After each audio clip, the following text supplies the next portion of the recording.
Good afternoon, ladies and gentlemen, and welcome to SNU Football Stadium. It's senior day here in Bethany as the Crimson Storm take on the Oklahoma Baptist Bison. Welcome in, everyone. Luke McConnell alongside Reese Carlson. And Reese, senior day, it's a big moment for a lot of these guys. And again, a lot of these guys might never put on football pads again. And just a really emotional day for a lot of guys. Yeah, completely. And on my way to the field house today, I was kind of reflecting. I was in the same situation exactly a year ago. And so, of course, a lot of emotions coming into this game. You're putting on the pads for the last time, and you just want to go out with a bang as your emotions are high, and you want to finish strong with the guys who you've been playing with for the last couple of years. Well, we are going to turn it over to the PA here at SNU Football Stadium for Senior Day festivities, and we will step aside while that happens here.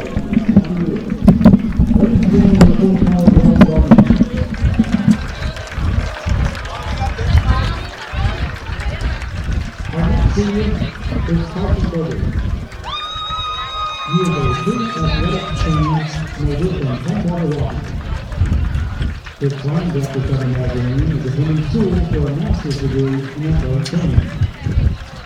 Today's lesson is being escorted by his mother, Michelle Burrows, and his grandfather, Rex Sullivan. Ladies and gentlemen, number 98, Carson Burrows. Our next senior is Paul Fowler. He is a finance major from Water, Texas. His climbs up to 7 magazine, he first has been working in real estate. Connor is being escorted today by his mother, Amanda Callahan, and his stepdad, Stuart Studio. Ladies and gentlemen, number 12, Connor Callahan. Our next senior is Bryson Clark. He is a mass communications major from Tyler, Texas. His comes after SNU and is becoming a video writer. Today, Bryson is being escorted by his parents, Felicia and Baldwin. Ladies and gentlemen, number 29, Bryson Clark. Our next senior is Jake Hansen. Jake is a business administration major from Australia, New Mexico. He is unsure of his funds after SNU, but has an interest in pursuing a master's degree. Jake is being escorted by his parents, Sally and Paul, sisters Nicole and Erica, and brother-in-law Mitchell. Ladies and gentlemen, number 34, Jake Hansen. Our next senior is Jordan Harris. He is a sports management major from Mansfield, Texas. His climbs after SNU has been going on to get his master's degree and found a coaching job at the collegiate level. Jordan is being escorted by his mother, Wendy. Ladies and gentlemen, number 7, Jordan Harris.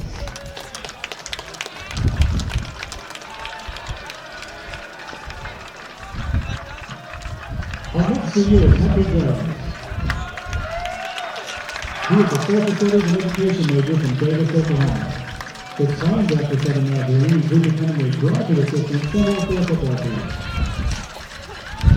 Hunter is being escorted by his parents, Sam and Daylene.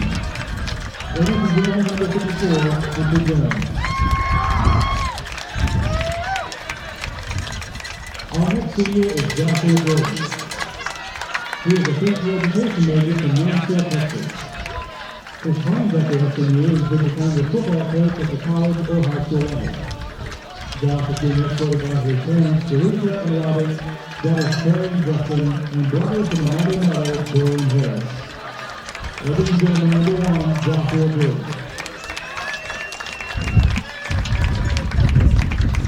Our next senior is Josh Lessner. He is a mathematics major from Burlington, Texas.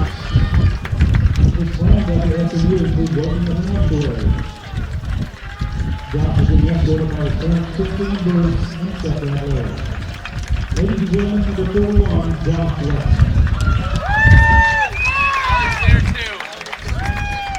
Our next senior is Justin McConnell. Justin is a business management major from Monrovia, Indiana. His plans after SNU has been becoming an electrical lineman back home. Justin has been escorted by his mother, Gwen, brother Riley, sister Madison, and fiancé Larry. Ladies and gentlemen, number 63, Justin McConnell.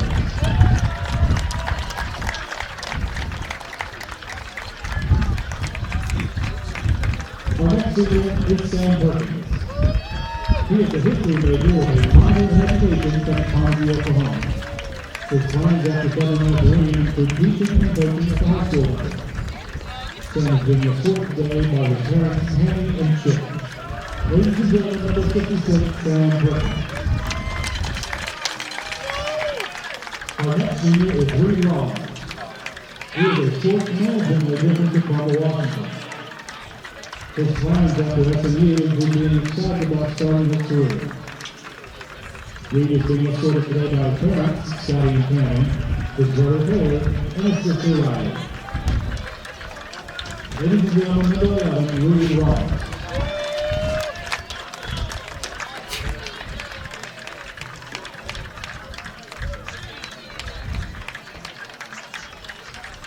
Our next senior is Anthony Stevens II. He is a business administration major from Hartford Health, Texas. His plans after SNU include finding a job that makes a lot of money. Anthony is being escorted today by his mother, Sonora Stevens, his brother Gary, and his sister Paige. Ladies and gentlemen, number 5, Anthony Stevens II.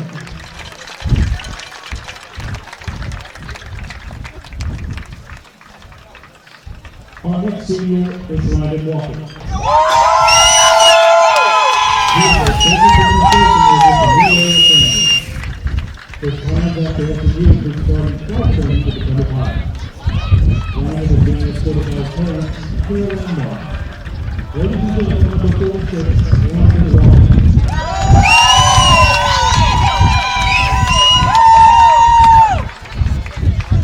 Our final senior today is Nate Walker. Nate is a business major from Hitchcock, Texas. His plans after SNU include owning his own business.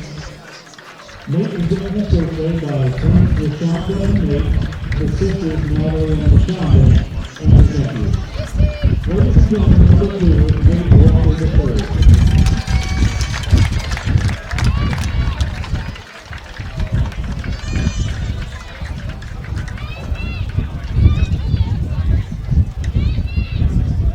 Ladies and gentlemen, let's give it up one more time for the class of 2019.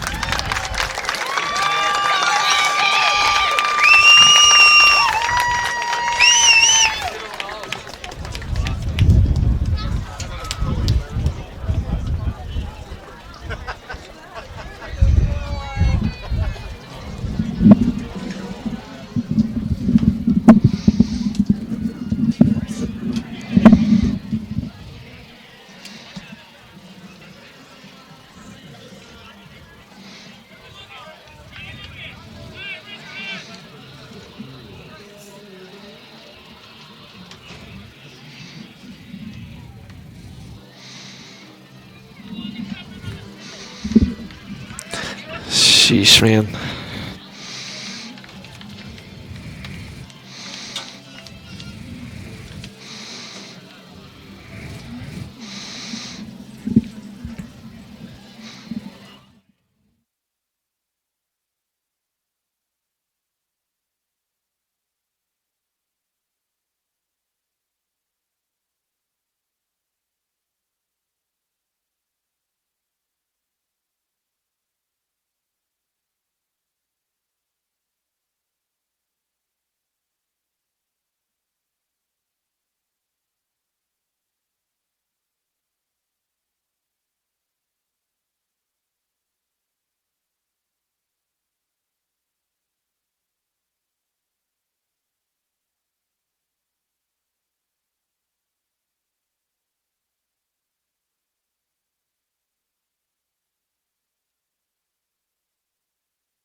Welcome back to SNU Football Stadium here in Bethany, Oklahoma. I want to apologize for the technical issues we're having here. Not sure what's going on, but we'll make everything work out just fine here in a moment for you. But Reese, just a senior day, tough opponent in town. What's the mindset going into this game? You're 2-8. You've lost 4 in a row. Now coming down the stretch after some really tough games against Ouachita and Monticello, games you arguably should have won, could have won especially. What's the mindset of the team right now coming into today's game? Well, like you talked about at the beginning, Luke, this is a game that's going to be full of a lot of emotions. If you're a player from any side, thinking back to it, in a guy's life, you take so many different circumstances, different teachers, different schools they've been to, different cities they've lived in, and for most of them, they can look back and say that football has been one consistent thing in their life that they've been able to count on for the last 10 whatever years. And so for a lot of guys, this is a heavy day, and particularly for an SNU team that has struggled this season, they're not facing a cakewalk in Oklahoma Baptist, which in past years has been an opponent that they're very like-minded with. They seem to always battle it out kind of at the bottom of the conference, but this is not an Oklahoma Baptist team like we've seen in past years. This is an efficient team, a team that has an explosive offense, and so for SNU, you want to go out on top, but really you're looking to just play really good, passion-filled football on a senior night. Yeah, absolutely, and it'll be interesting. I think one of the keys to today's game, OBU comes in with one of the top offenses in the conference, the number one total offense as far as yardage goes, over 440 yards per game this season. They're third in scoring at 33.2, but SNU continues to put up good numbers defensively against the pass. They're number 2 in the country in passing defense, just 140 yards. 140 yards per game this season for given up by the Crimson Storm. And it's been a little bit of everything. The cornerbacks have played well. Jaquel Davis has been just absolutely amazing this year. Cam Wells has stepped up, filling in for the injured Dorian Harris all season long. So he's done a fantastic job for the Crimson Storm this season. And what's going to be the key today to dealing with this high-powered OBU offense? Yeah, I mean, on paper, Luke, we have an excellent matchup, like you said, with the number 1 passing offense in the conference, and then the number 2 passing defense in the nation. And so, on paper, this looks to be just a really great matchup for both teams. Of course, you have to think about SNU has not been able to stop the run throughout the course of the season. So, of course, that's going to be part of the reason for those numbers for SNU with that great passing defense. But at the same time, like you said, this will be a great matchup for SNU. SNU will be without wide receiver Reed Roloffs today. We also saw left tackle Danny Guajardo in street clothes as well. What does that do for the SNU offense, losing your starting left tackle and one of your best wide receivers? Yeah, obviously left tackle is never a position you want to be without. Luckily, Luke, we were talking about this earlier, but this is an offensive line that shuffled around a lot this season, different guys being plugged in, and they're young, and so, I don't think losing Danny will be a huge loss to this SNU offense. On the other end, Reed Roloffs just kind of been a staple for the SNU offense over the last couple of years, just a big target. If you need a third down conversion, you can look to him, and so that'll be something that they'll have to fill in for, but SNU, plenty of weapons on the outside. Talking with Coach Lambert yesterday, we got a little bit of insight as far as who would be out there. You've got Vance Hooper, Colby Branch will be out there a little bit more now, as well as Brandon Perez being able to be in the slot a little bit more in this situation. So does that does that give SNU a little bit more speed out there with Perez out there? Because no offense, Reed is obviously a big, tall target, and he's very fast given his size, but certainly not going to set any track records out there. Yeah, Reed is an interesting cat because he's a strider, and when he's running long distances, he can beat you, but he's not necessarily quick side to side. And I think what Perez gives you is maybe a little more agility and shiftiness, and especially Perez being more of a slot type running back kid, he will provide a different look for SNU's offense. On the defensive side, Reese, you've seen this OBU team. They've been able to sustain things offensively and put a great product on the field. Defensively, though, they've struggled mightily this year. As many single digits as they have in the conference rankings on the offensive side of the ball, pretty much all their rankings on the defensive side are in the double digits. Number 11 in scoring defense, number 12 in total defense, number 11 against the run and the pass, number 10 in yards per play. It's just been a struggle this year for that defense. So do you think that SNU is equipped to kind of take advantage of those struggles? I mean, they're going to have to, because they're facing a team in Oklahoma Baptist that is going to put up a lot of points. And like with any, high-powered spread offense, take OU, for example, a lot of points, but they're going to struggle defensively a lot because they're asking their defense to be on the field quite a bit. And so I think for Oklahoma Baptist, that's just been a big struggle. And for SNU, it couldn't come at a better time because it's a team that has struggled to put up points. So I think SNU rises to the occasion today offensively. Well, the captains are coming out right now. Seniors Josh Jordan, Anthony Stevens, and Sam Perkins out there for SNU. Across the way for Oklahoma Baptist, you've got quarterback Preston Hare, Josh Arnold, their star middle linebacker. You've got running back Isaiah Mallory, and then you've also got wide receiver, defensive back Landon Rowlett out there as well. So a couple key leaders on both sides for the Crimson Storm and the Bison. Reese, a lot of keys to today's game. What's the number one thing for you watching here in this game today? SNU is going to have to find a way to slow down Preston Hare. I mean, SNU does not want to get into a shootout with Oklahoma Baptist. That's just not what their offense is built on. And so if they can do anything to slow down Preston Hare, I think it's getting pressure on them, making them throw it underneath, and letting your big-time players like Jaquel Davis or Josh Jordan make plays. It'll be an interesting one for sure as the Bison and Crimson Storm are set to take the field here in Bethany. Again, it's senior day, a gorgeous day, a little bit of a stiff breeze out of the south as we count down to kickoff here between the Crimson Storm and the Bison. We'll step aside for a short break, and when we come back, the opening kickoff for the season finale for Oklahoma Baptist and Southern Nazarene. Don't go away. This is SNU Football on the SNU Video Network and Crossover Radio Sports. I have no idea what's going on with this. Yeah, it's so weird.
Counting down to kickoff here at SNU Football Stadium.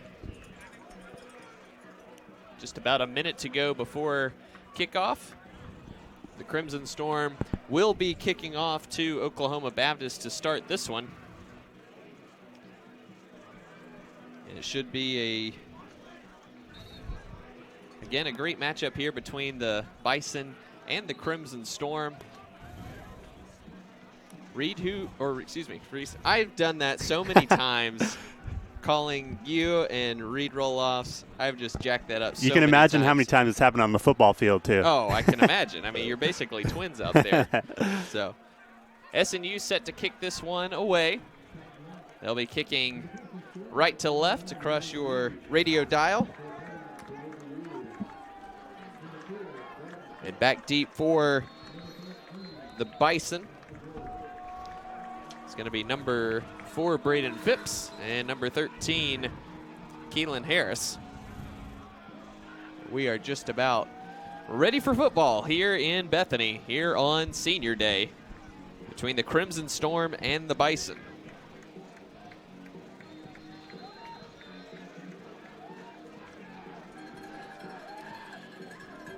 Thanks for joining us. Luke McConnell alongside Reese Carlson. Final game of the regular season. The Bison with some bowl hopes as Ryan Reed sends this one away. It's going to go into the end zone for a touchback, and that is where the Bison will start 1st and 10 at their own 25-yard line. Yeah, interesting. They let it drop there. It looked like the ball landed about the 3, and Oklahoma Baptist returners looked like they had their toes on the 10-yard line, so no interest in taking that ball back whatsoever. Yeah, they were kind of banking on the fact that would go into the end zone, and that end-over-end kick by Ryan Reed certainly could have gone south in a hurry for the Bison. But here we go, 1st and 10, Oklahoma Baptist at their own 25-yard line, moving left to right, 2 wide receivers left, 1 to the right. And that one to the right is Josh Cornell. It's going to be Tyler Stever up the middle, bounces off a couple tackles. He's got 11 yards out to the 36-yard line.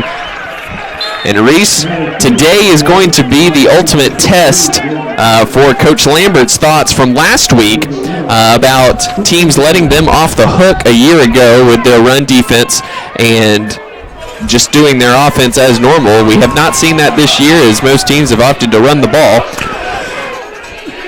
5 wide receivers out there now for the Bison on 1st and 10. Hare takes the snap, looking left, throws left, and he's got his man wide open. That's Shea Garner down the sideline, cuts inside at the 45, and is finally taken down by Dristan McCubbins at the SNU 40-yard line. Just like that, Oklahoma Baptist 2 plays, and 35 yards puts them in SNU territory at the 40-yard line, 1st and 10. Yeah, Luke, like you're saying, is it going to be the run or pass? SNU hasn't defended the run particularly well. Let's see how Oklahoma Baptist wants to attack them early on. Star wide receiver Josh Cornell, closest to the line of scrimmage here in this 3 wide receiver set to the right. Here takes the snap, gives it to Stever, makes a cut, and he's got space down the sideline, 20, 15, 10, 5, touchdown, Oklahoma Baptist. 1 minute, 18 seconds into the game, the Bison on the board. Well, you know why the one of the top offenses in the entire country. Not only do they have a stud quarterback in Preston Hare, but that running back too, number 7, Tyler Stever, a bigger back at 200 pounds, but he can really move as well.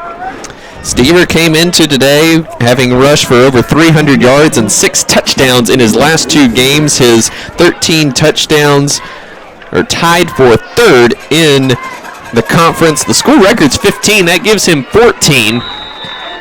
So 2 more for Stever will give him a new school record. And at the pace we just saw right there, might be a good possibility that we see that happen. And Reese, we'll keep it here through the timeout. But Coach Lambert mentioned the other week that he felt teams let them off the hook a little bit when it came to the run defense. And this season, with SNU's run defense, one of the worst in the country at 254 yards per game, Teams have not been doing that. We saw that 2 weeks ago against Southwestern, a team that only averaged 100 yards rushing per game, came in and ran the ball right down SNU's throat. So teams have been abandoning their traditional offensive philosophy in order to run the ball against this porous run defense. Yeah, and it's an interesting philosophy from Coach Lambert. He says, let them off the hook. And what he really means is teams are basically able to run the ball at will against SNU, but because they want to say so 50-50 with run and pass, they'll elect to throw the football when they could easily keep running it on the ground. And what Lambert's saying is that has not been the case this year. Teams are able to run the ball effectively, and they're continuing to do that. And so for an Oklahoma Baptist team who's so good throwing the ball, it'll be interesting to see if they're going to let SNU off the hook in terms of their offense. But so far, they're running the ball well. 2 carries, 51 yards for Stever on that one with the 40-yard touchdown and then a 24-yard completion. Just 3 plays on the drive, 75 yards for the Bison in just a minute 18. And SNU certainly not built to come from behind very well.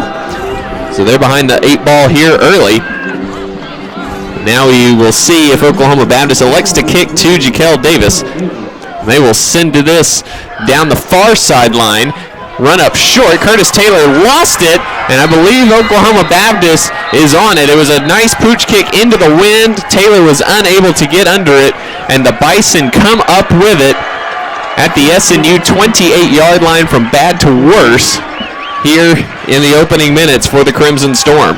Yeah, you could not ask for a better start for Oklahoma Baptist and a worse start for SNU. Defense is going to have to come up big here to get a stop to stop further momentum for Oklahoma Baptist. So 1st and 10 Bison at the SNU 28-yard line. 2 wide receivers right, 1 to the left. And Tyler Stever, the running back, with quarterback Preston Hare. 2 wide receivers out there to the left. Hare takes the snap, gives it to Stever. He's got a hole off the left side, and he's going to be taken down after a gain of about 6 down to the 22-yard line. So it'll be 2nd and 4 from there for Oklahoma Baptist. And a couple times in that last drive, we saw some of the linebackers, Jake Hansen in particular, actually get to Stever, but unable to stop him. He's a big back, and he runs through tackles real well. 2nd and 4, 3 wide right, 1 left. Garner, the man in motion, now slips in the backfield. Hare gives to Stever, runs through another tackle, and he's going to have the first down at the 17-yard line. And Reese, there's just a lot of missed tackles going on out there right now. Yeah, and that'll happen too if you're a team that particularly is smaller but can really run. SNU, that's going to be their DNA. Is they're quick, but they don't have the biggest guys, and so they're going to really rely on a lot of gang tackles, and they haven't been doing a great job so far. 1st and 10 at the 17. Hare looking for Stever in the flat now. Moving through his progressions, and Stever's wide open in the end zone for the touchdown. The coverage breakdown there for the Crimson Storm. And it looked like Angel Hernandez had him in the flat and then passed him off to no one in the secondary. So 2 drives, 2 touchdowns for Oklahoma Baptist, and we're not 2.5 minutes into this one, Reese. Yeah, that play particular, Angel Hernandez was guarding the receiver, and Hare looked him off, and Angel passed him off, and then he was wide open in the end zone. Wendell's extra point is up and good, so with 12:31 remaining in the first quarter, it's Oklahoma Baptist 14, SNU nothing. We'll take a timeout here, and when we come back, we'll have the SNU offense, hopefully, on the field for the first time today. This is SNU football on Crossover Radio Sports.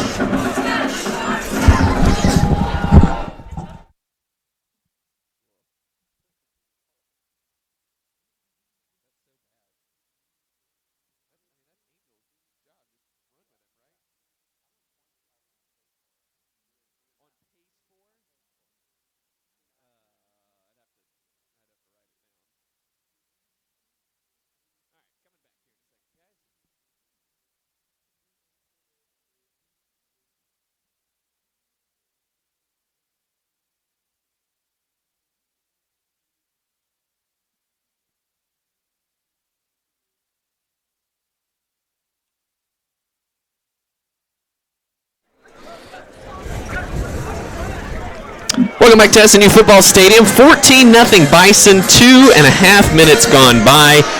Coverage bust on that last one. A 17-yard pass from Preston Hare to Tyler Stever, and Stever has officially tied the Oklahoma Baptist single-season touchdown record just 2.5 minutes into this one. Don't think anyone from Oklahoma Baptist expected that to happen that quickly. But here we go, SNU playing this kickoff a little bit shorter after the pooch kick worked to great effect for Oklahoma Baptist on their first one. Wendell sends this one high and deep. It's going to come down to Noah Turbyfill at the 22. Makes a man miss and is going to be taken down at the 27-yard line, where SNU will come out on offense. 1st and 10. And a race again. No Danny Guajardo at left tackle. No Reed Roloffs at wide receiver. It'll be fascinating to see what the SNU offense comes out here with. Looking out there is going to be Tyler Edsel getting the start today at left tackle. Redshirt sophomore from Cleburne, Texas. In the backfield, Nate Walker, Vance Hooper, and Noah Turbyfill. 2 wide receivers out to the right are Colby Branch and Dalton Sanders. Hooper the man in motion. Porter takes the snap. Running the option the whole way to the left, and he's going to be taken down from behind for a gain of 1. Number 48 on the tackle, Josh Redmond. Yeah, and SNU going with their full house set with a couple receivers in the backfield. They love running that option look that they ran actually pretty effectively last week.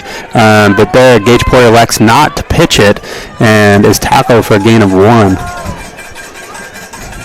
So 2nd and 9 for the Crimson Storm at their own 28-yard line.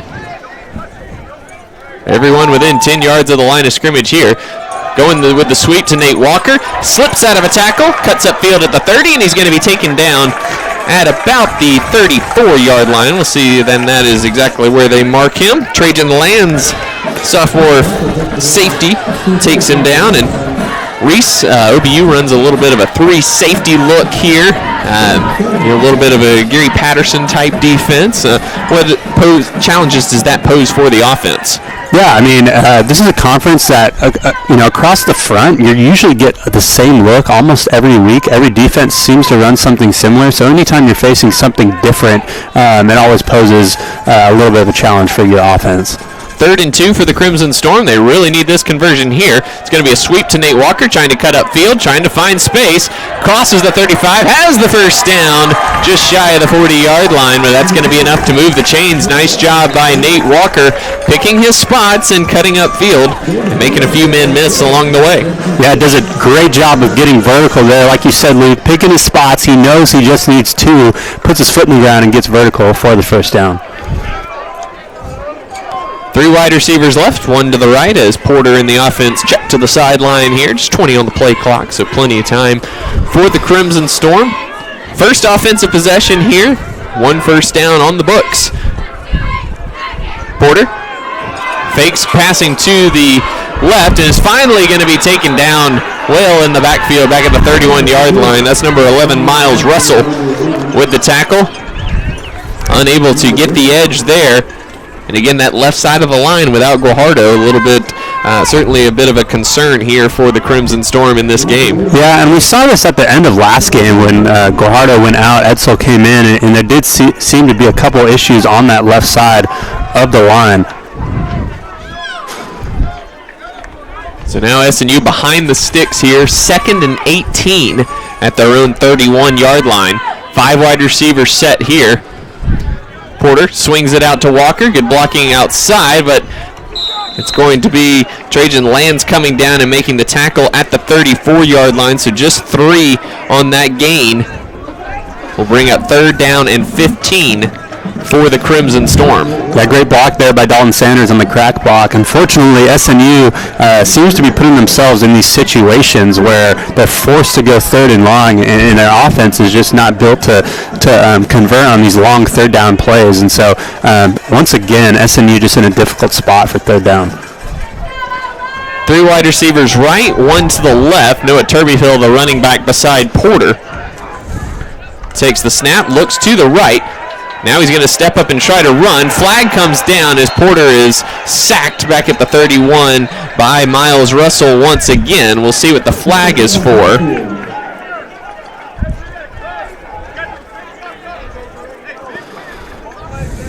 See if the official checks with the Oklahoma Baptist sideline. Does not, we'll get the... And it looks like they're just going to pick up the flag, and it will be 4th down for SNU, and Ryan Reed on to punt for the first time today. Reed averaging 40.2 yards per punt, one of the top numbers in the conference. And he'll be kicking to number 85, Shea Garner, who's already got one catch today for 24 yards. Reed sends this one away. Hits at about the 23. Garner muffs it. It's loose. It's loose, and SNU is going to fall on it in the end zone for a touchdown. We'll see what the ruling is here. Number 35 for SNU fell on that. That's DeAndre Taylor. We'll see what the ruling is. You cannot advance a muffed punt, but it was not recovered until the end zone. Let's see what the ruling is here. The officials are discussing it in the end zone right now.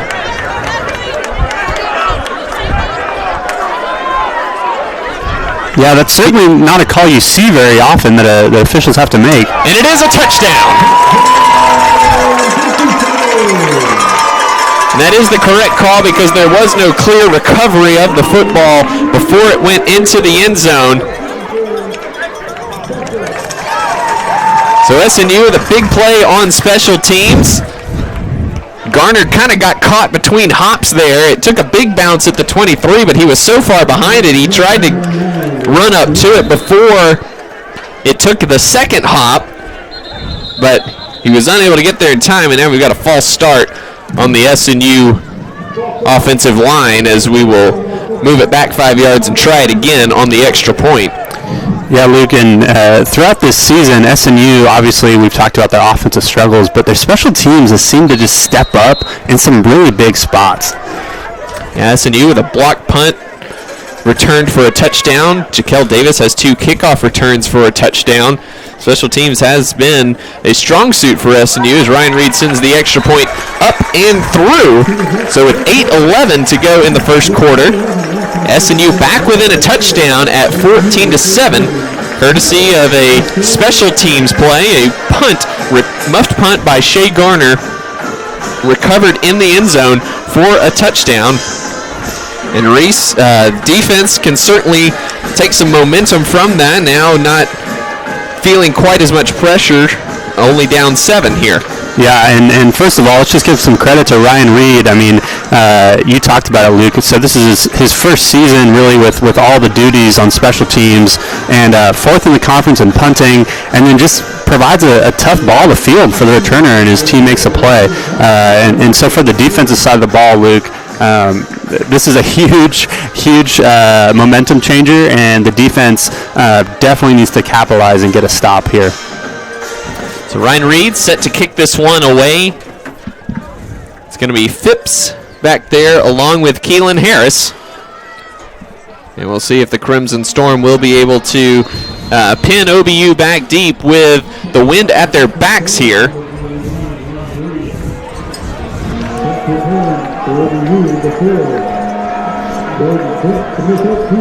Reed with the run-up and the boot.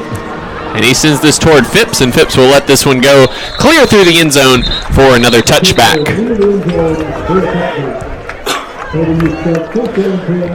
Reed, somebody we've seen on the field the past 2 weeks at that middle linebacker spot, Jaden Simmons, true freshman for the Crimson Storm out of Mansfield, Texas. He's gotten a lot of reps the past couple weeks, and he's had some big plays this season. He was the one who actually blocked that punt against Arkansas Tech that SNU returned for a touchdown, but getting the start once again at middle linebacker. Yeah, a kid who's big, fast, strong, and they like him a lot at that middle spot. Handoff is to Stever up the middle. Good tackle on the play there. It's going to be Simmons coming off the bottom of that pile along with Jake Hanson. pickup of 4. It'll be 2nd and 6 for the Bison. Yeah, and Dylan Metter had played that middle linebacker spot in past games, but Simmons just runs real well. A big kid. He's a little bigger than Metter, and I think he just gives that linebacker core a different look. Hansen coming on the blitz, gets chopped down. Hare looking down the field. He's going to have to just throw it out of bounds. Good coverage down the field there. He's looking for Cornell in the flat, but good coverage by Jaquel Davis and good pursuit by Spurlock and Simmons. Yeah, not only good coverage, Luke, but like you said, some pressure on Hare too, making his job a little more difficult. Whenever you have a quarterback that's been efficient and as effective as Hare, you always want to make his job more difficult by providing pressure, which is what SNU did there. 3rd down and 6 for the Bison. Bison 4th in the conference, about 49% conversion on 3rd down. The give is to Stever off the left side. Made a couple men miss, and he's going to be tackled short of the line to gain. Line judge looked to be going out to the 35, but it's going to be ruled short. 4th down. It looks like the Bison will keep the offense on the field here at their own 34-yard line.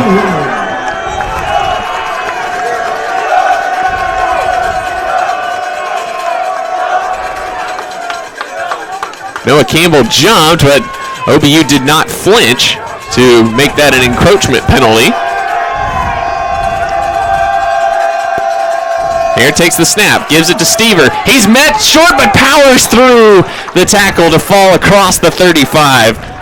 Good penetration there by James Love, Jaden Simmons there again, but Stever with just enough power to fall forward for the 1st down. Yeah, and for Oklahoma Baptist, they just went for it on 4th down on their own 35-yard line, and what that says is you can't stop our offense.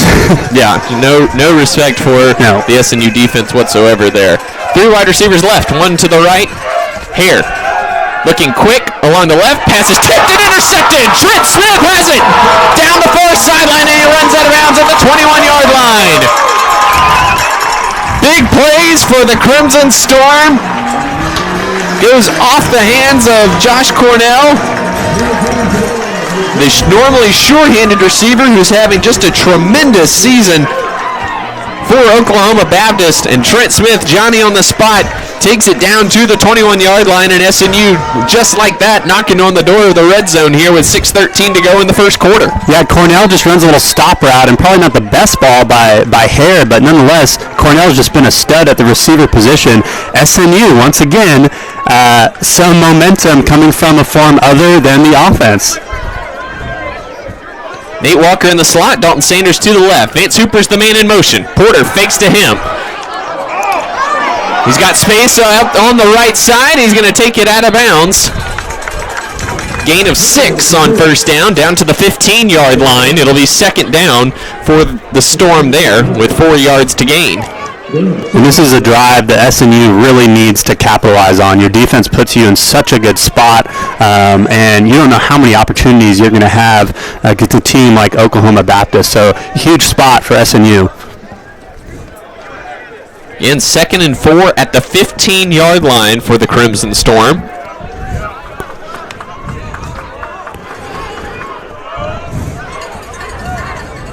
Porter in the pistol with Noah Turbyfield 2 yards behind him. Hooper again in motion. Porter following Turbyfield right up the middle, crosses the 10, crosses the 5, keeps his feet, powers for the end zone, lost the football, and it goes out of bounds, no recovery. So it'll be 1st and goal, Crimson Storm at the 5-yard line.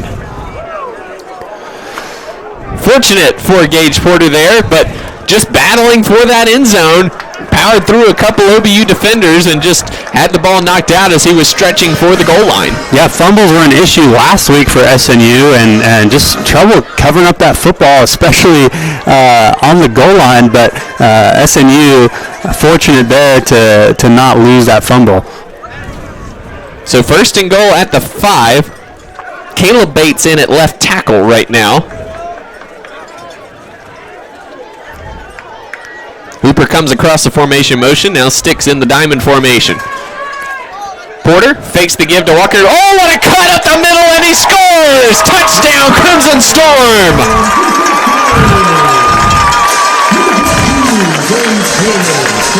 Porter faked the give to Walker.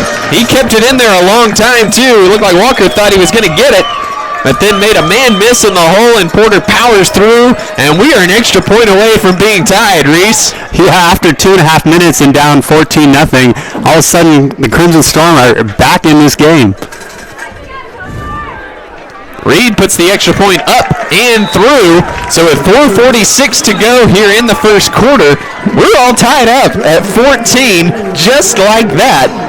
2.5 minutes it took for the Bison to go up 14-0. And SNU takes about 7.5 minutes to knock the score back at 14 apiece. And Reese, a whole new ballgame. The defense can basically forget about those first two drives and start fresh. Yeah, and we expected Oklahoma Baptist to put up points, right? And we knew that Oklahoma Baptist had struggled on defense, but the points for SNU not necessarily coming because of Oklahoma Baptist's defense, but because of the great special team play from SNU and then the great interception by Trenton Smith. And so SNU, advances their offense, and so now they're in a great spot. Tie ball game. Ryan Reed set to kick this one away. Phipps and Harris back deep.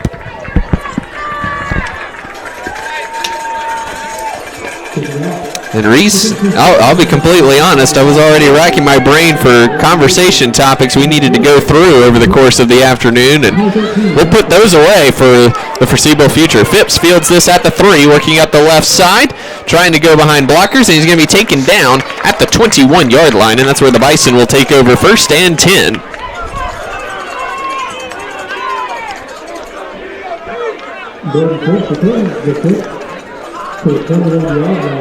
So momentum here for the Crimson Storm defensively, coming off the interception by Trent Smith.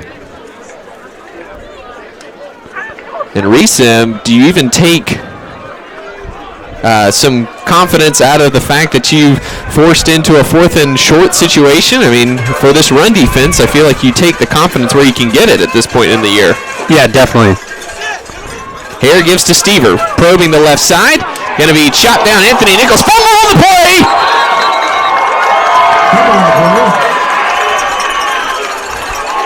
And the Bison recover. Fortunate, SNU came out of the pile thinking they had it, but number 22, Eli Paul, the tight end, was there to cover up for Stever. SNU, again, making some things happen defensively here in unconventional ways. Yeah, it looked like Dylan Metter was able to jump on that ball, but OBU came up with it. So 2nd and 6. Hare. Lots of time in the pocket, now being pressured by Pitts. Landon Walker's there and chops him down back at the 21. What a great job by SNU's defensive backs, just forcing Hare to try to make something happen with his legs, and then Landon Walker, the senior, has just had an excellent season at that defensive end position. Leading the team in sacks with 3 this season. Not sure if that'll go down for a sack. It does go down for a sack, so his 4th of the year, 6th tackle for loss, leading the team in both categories. 3rd and 10 for SNU. 2 wide receivers either side. Stever is the back beside Preston Hare. So we tick down toward 3 minutes to go here in the first quarter. Hare back to pass. Lots of time, floats it over the middle for Cornell, and he's got it. It's going to be incomplete. Huge hit on the play. Josh Jordan coming over from his safety position just rocked Cornell at the 47-yard line. And it's a 4th down coming up for the Bison. And who else but Josh Jordan, man? I mean, just so indicative of the season he's had, the career he's had at SNU, his 4th season, his senior year, and just been a staple for that SNU defense. What a huge play. And the OBU Bison leave the offense on the field. Not sure if that was a serious move or if that was just kind of one of those ploys to get SNU to call a timeout. So 3:03 to go in the first quarter. Still tied at 14, and now OBU will send out the punt team. Just kind of a little gimmick there. but was effective as SNU was forced to burn a timeout. And now the punt team and punt return team will come on. Josh Jordan's back there ready to receive the punt, and then all of a sudden runs up to a safety position, having to defend against the potential fourth down pass. Josh Jordan has returned punts in his career, so filling in for the injured Reed Roloff's not a new thing for Josh. Ooh, nearly blocked by Bryson Cross. It's a low knuckle ball, crosses midfield into SNU territory, and it will roll dead at the 44-yard line. Kind of a weird run up there from Hayden Ashley, the OBU punter. So the SNU offense coming back on the field with 2:52 to go in the first quarter, all tied up at 14. Yeah, and Joshua Cornell just having a couple struggles early with the tip pass earlier that's intercepted, and then the drop there. Of course, the big hit by Josh Jordan, but a receiver who's been so strong for this OBU offense struggling early. 1st and 10, Crimson Storm. 2 wide receivers right. Porter rolling out to the left. Now he's getting pressure, going deep down the field for Colby Branch. Oh, in and out of his hands. Nice coverage on the play by number 34 there, B.J. Westmoreland. Number 30, Jay Jordan, also there as well. Branch had his hands on the ball and just had it knocked out of there by Westmoreland. Yeah, he did. He was able to get his hands on it. Great coverage, as he was pretty much surrounded by 2 guys, but also Gage Porter threw a pretty good ball to allow Colby Branch to at least have a shot at catching that. Nice job by Branch high-pointing that ball, and had a great opportunity for a big play there. But 2nd and 10 now for the Crimson Storm at their own 44. Swings it out to Walker, makes a man miss, and slips down at the 47-yard line. Gain of 3 on 2nd down. It'll bring up 3rd down and 7 for the Crimson Storm. Yeah, Luke, something we've seen early from SNU, at least in the past 2 games, is getting the ball to Nate Walker in the first quarter. They've done a great job of trying to get him more touches early, and it seemed to pay off in these last couple of games. One week after getting very few touches against Southwestern, definitely a concerted effort last week, back against, forgot the schedule in my head. Anyway, 3rd down and 7, Shellmeyer the back, Porter running the option, cuts up the middle of the field, trying to run behind Nate Walker, and runs down his back, and he's going to be stopped at the 48-yard line. It'll bring up 4th and 2. Back against Ouachita Davis a couple weeks here, as Nate Walker was out from the Southwestern game with a concussion.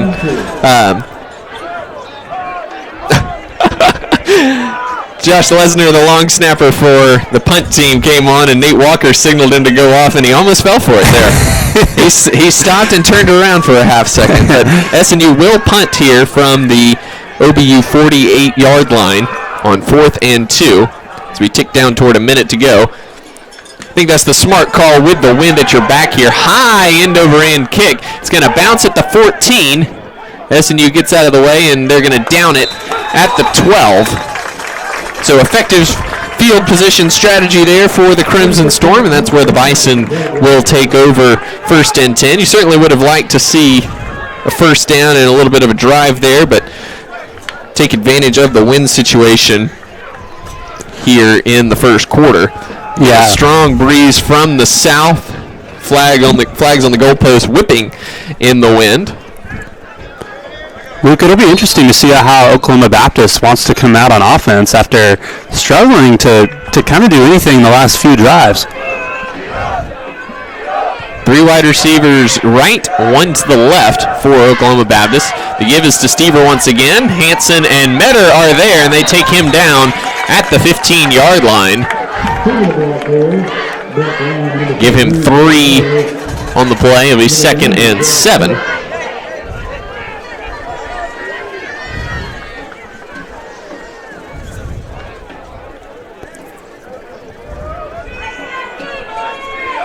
Now 2 wide receivers either side for the Bison. Hare takes the snap, looking to the left. Quick out there to number 2. It's me, Jacques Henderson. He goes out of bounds at the 25-yard line. Clock moving, 20 seconds to go in the first quarter. OBU will not have to run another play if they choose not to, and would imagine that they will go ahead and let this one run out as they come to the line with 7 seconds. Looks like they actually will run a play here. Hare takes the snap, gives to Stever up the middle, met in the hole by Trent Smith and Jake Hansen, and that is how the first quarter is going to end as Stever gains 5 up to the 30-yard line. An eventful first quarter here in Bethany. OBU jumps out 14-0 after 2.5 minutes. SNU with a muffed punt, recovered for a touchdown, and an interception that set up another touchdown, ties it up at 14, and that's how the first quarter ends. 14-all here in Bethany. We'll take time out, and we will come back on the other side with the start of the second quarter. This is SNU football.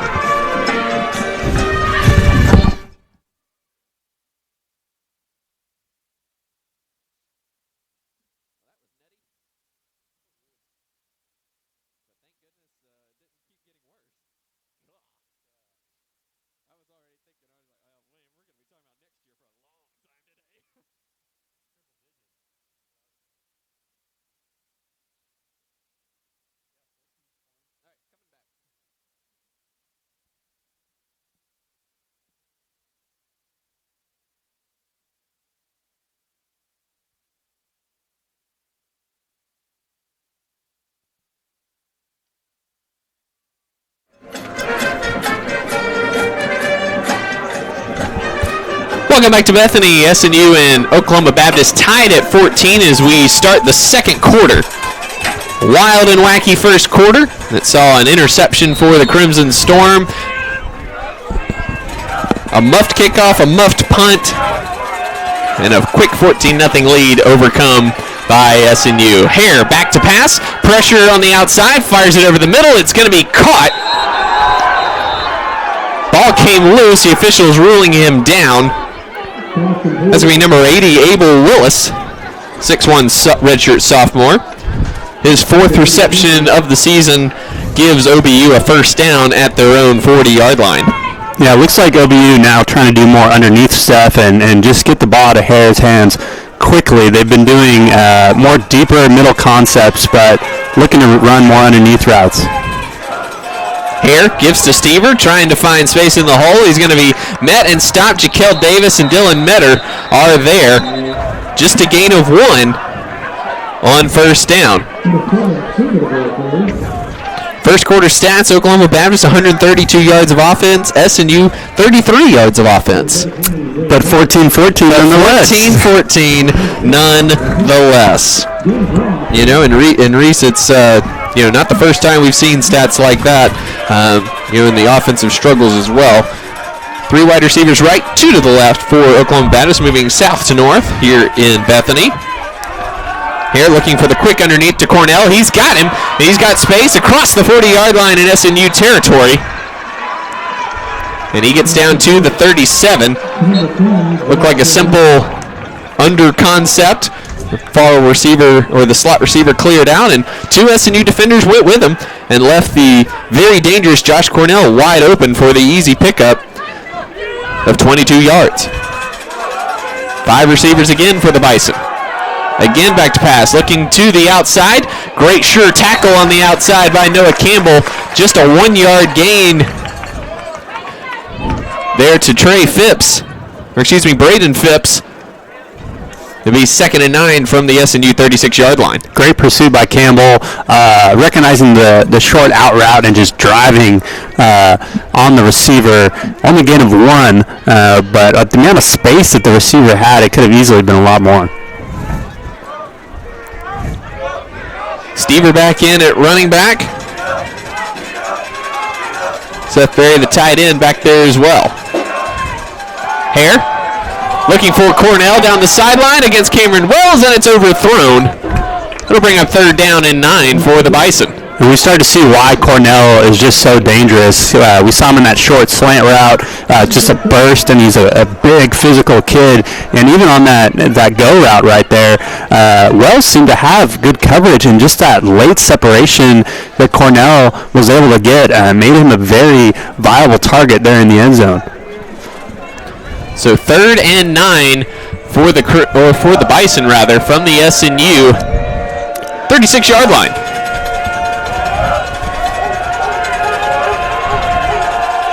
3 wide receivers left. Stever, the running back beside Hare. Hare, the delay give to Stever. He's got space on the left side. Great block on Dylan Metter. He's inside the 20, slips at the 15, and Josh Jordan brings him down at the 12-yard line. And a nice delayed handoff there to Tyler Stever puts Oklahoma Baptist 1st and 10 in the SNU red zone.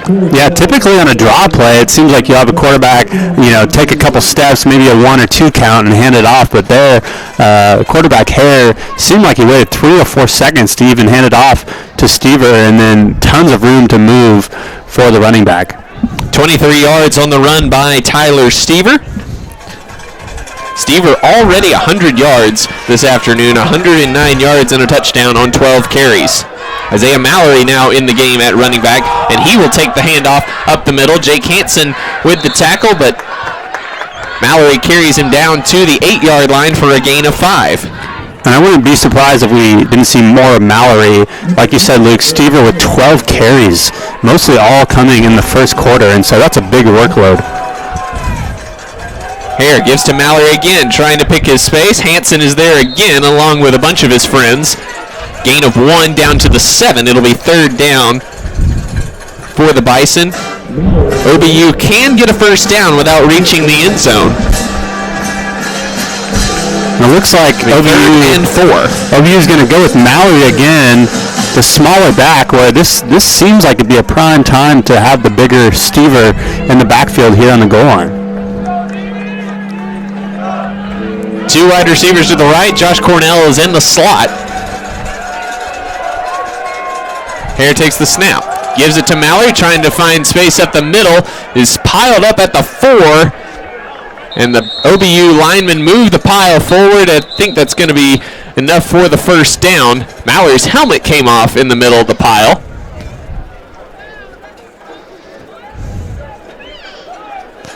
Trent Smith last off that pile, but it'll be 1st and goal for the Bison at the SNU 3-yard line.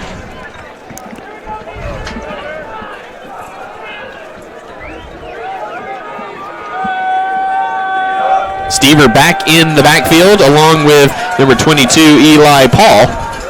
The give is to Stever, picking his way, and he runs right through the tackle attempt of Josh Jordan for another Oklahoma Baptist touchdown.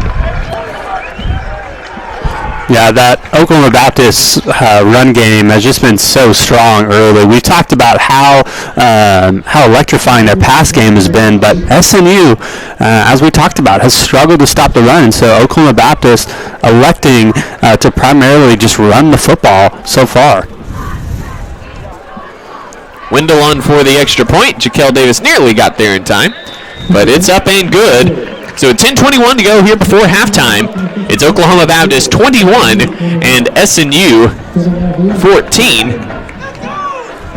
And we'll take timeout here as there's a timeout on the field.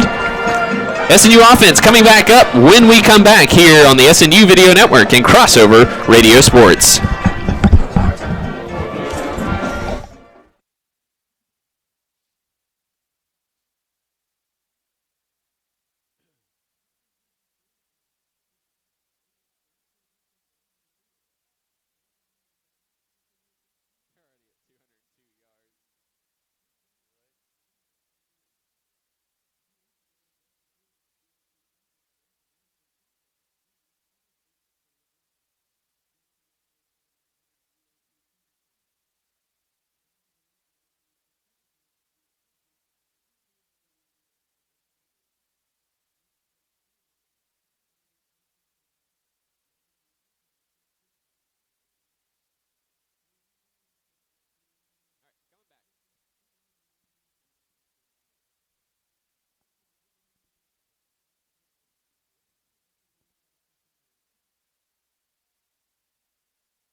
10:21 to go before halftime. SNU trailing Oklahoma Baptist 21-14 after the 3-yard run for Tyler Stever, his third touchdown of the game.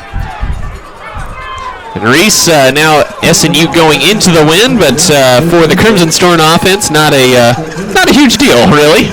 No, not for what they want to do. And as we know, they want to run the football, and so SNU, they have taken a couple shots through the air, but mostly with this win, we'll expect them to stick to the run. Wendell back to send this one away. And it's going to be no one as this goes all the way through the end zone for a touchback. So far, no kick returns for Jaquel Davis, who returned a kickoff 90 yards for a touchdown last week. Jaquel averaging 33 yards per kick return this season on 20 returns. He's got 2 touchdowns, and that average is number 7 in the country. And OBU finally being the first team to be smart enough to not kick it toward him, as Northwestern just kept kicking it to him last week, oddly enough. Yeah, and anytime you're top 10 in the country in something, you probably want to try to keep it away from that guy as much as possible. Will Bates in along the offensive line at right guard. Nate Walker cuts upfield, makes a man miss, crosses the 30 all the way up to the 33-yard line. Great job by Nate Walker reading that block and then just getting vertical. I mean, he's a smaller back, but we've seen his game definitely evolve from a guy who just wants to run to the sideline to a guy who knows when to get vertical, stick his foot in the ground, and go get yards. SNU doing a lot of tinkering along the offensive line so far in this game. Right now it's Flanagan at left tackle, Winters at left guard, Joey Carrion's at center, Hunter Jones at right guard, and Will Bates at right tackle.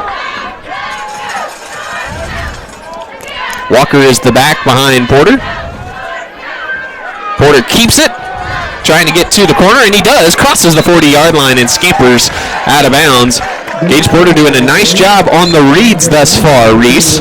Yeah, definitely. He's been keeping it seems like most of the time, and when he has, it's gone well. Mostly this season, we've seen Gage Porter get caught in a couple situations where he'll lose yards on a keep that he maybe should have given, but so far this game, he's done a good job of knowing when to keep the ball and when to give it.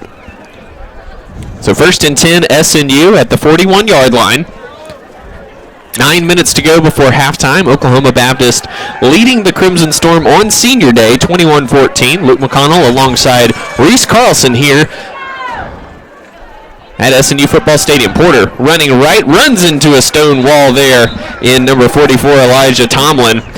They will generously give him about a yard up to the 42-yard line, so it'll be 2nd and 9. One thing I've noticed, Luke, and I don't know if you've noticed this, but SMU has not gone with a tight end yet. They've been playing a mixture of Nate Walker and Christian Schellmeyer at the H-back position, which is typically played by a tight end. And so not sure, maybe they're just trying to get more speed on the field. But let's take a look here at who might be in that tight end position. So Nate Walker in that traditional H-back spot, of course not playing a true tight end. Porter fakes to him on the sweep, powering through. He's going to be taken down by Lands at the 45-yard line, and that's going to bring up 3rd down and 6 for the Crimson Storm. Talking about trying to get some quicker guys in there. Angel Ramirez, a bigger back, steps in, and he had a great game last week, scoring his first touchdown. And so he's a guy who runs vertically very well, gets his pads down, and is able to not make defenders miss, but just run over tacklers. Diamond formation. Now Nate Walker splits out to the left. Porter gives it to Ramirez up the middle. Did a nice job to hold on to that football there, but he only gains 1 on 3rd down. And it will bring up 4th down for the Crimson Storm, and Ryan Reed will be on to punt into a fierce wind here with 7 minutes to go in the 2nd quarter. Yeah, and on a 3rd and medium to long, it's always difficult when you choose to give the football to a bigger back who probably isn't going to run for a lot right at the middle, and that's what they did there.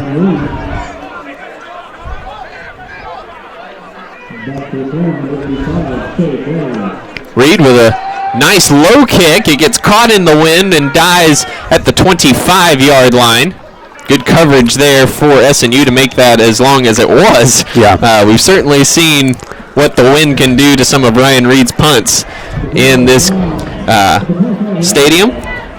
But that is where Oklahoma Baptist will take over at their own 25-yard line. We'll step aside, and when we come back, OBU back on offense right after this on the SNU Radio Network. Ladies and gentlemen, SNU.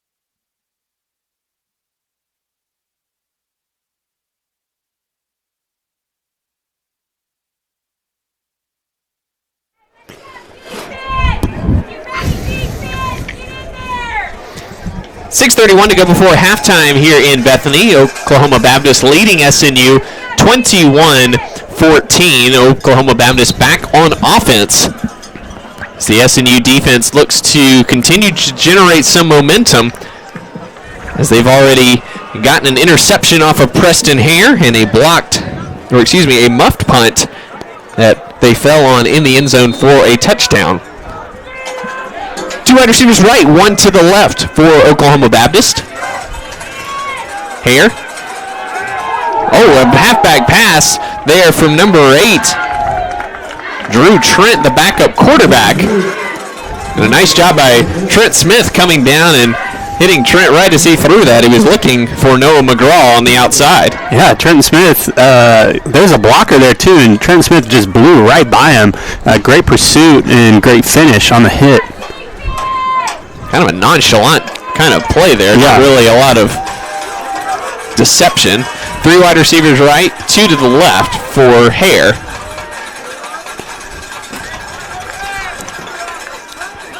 Takes the snap, looking left, quick out there to Harris. And he goes out of bounds at the 30-yard line. Gain of 5 on second down. It'll be 3rd down and 5. Harris, 3 touchdowns this season. Had a huge game against Northwestern up in Alva a couple weeks back. So 3rd and 5 for the Bison, 6 minutes to go before halftime here in Bethany. SNU with a big opportunity to get off the field, give the ball back to their offense. Give is to Stever, probing right, cuts it back up. He's met in the hole by Hanson and Josh Jordan. Jaden Simmons had him around the ankle. Just a gain of 2, and that's going to bring up 4th down.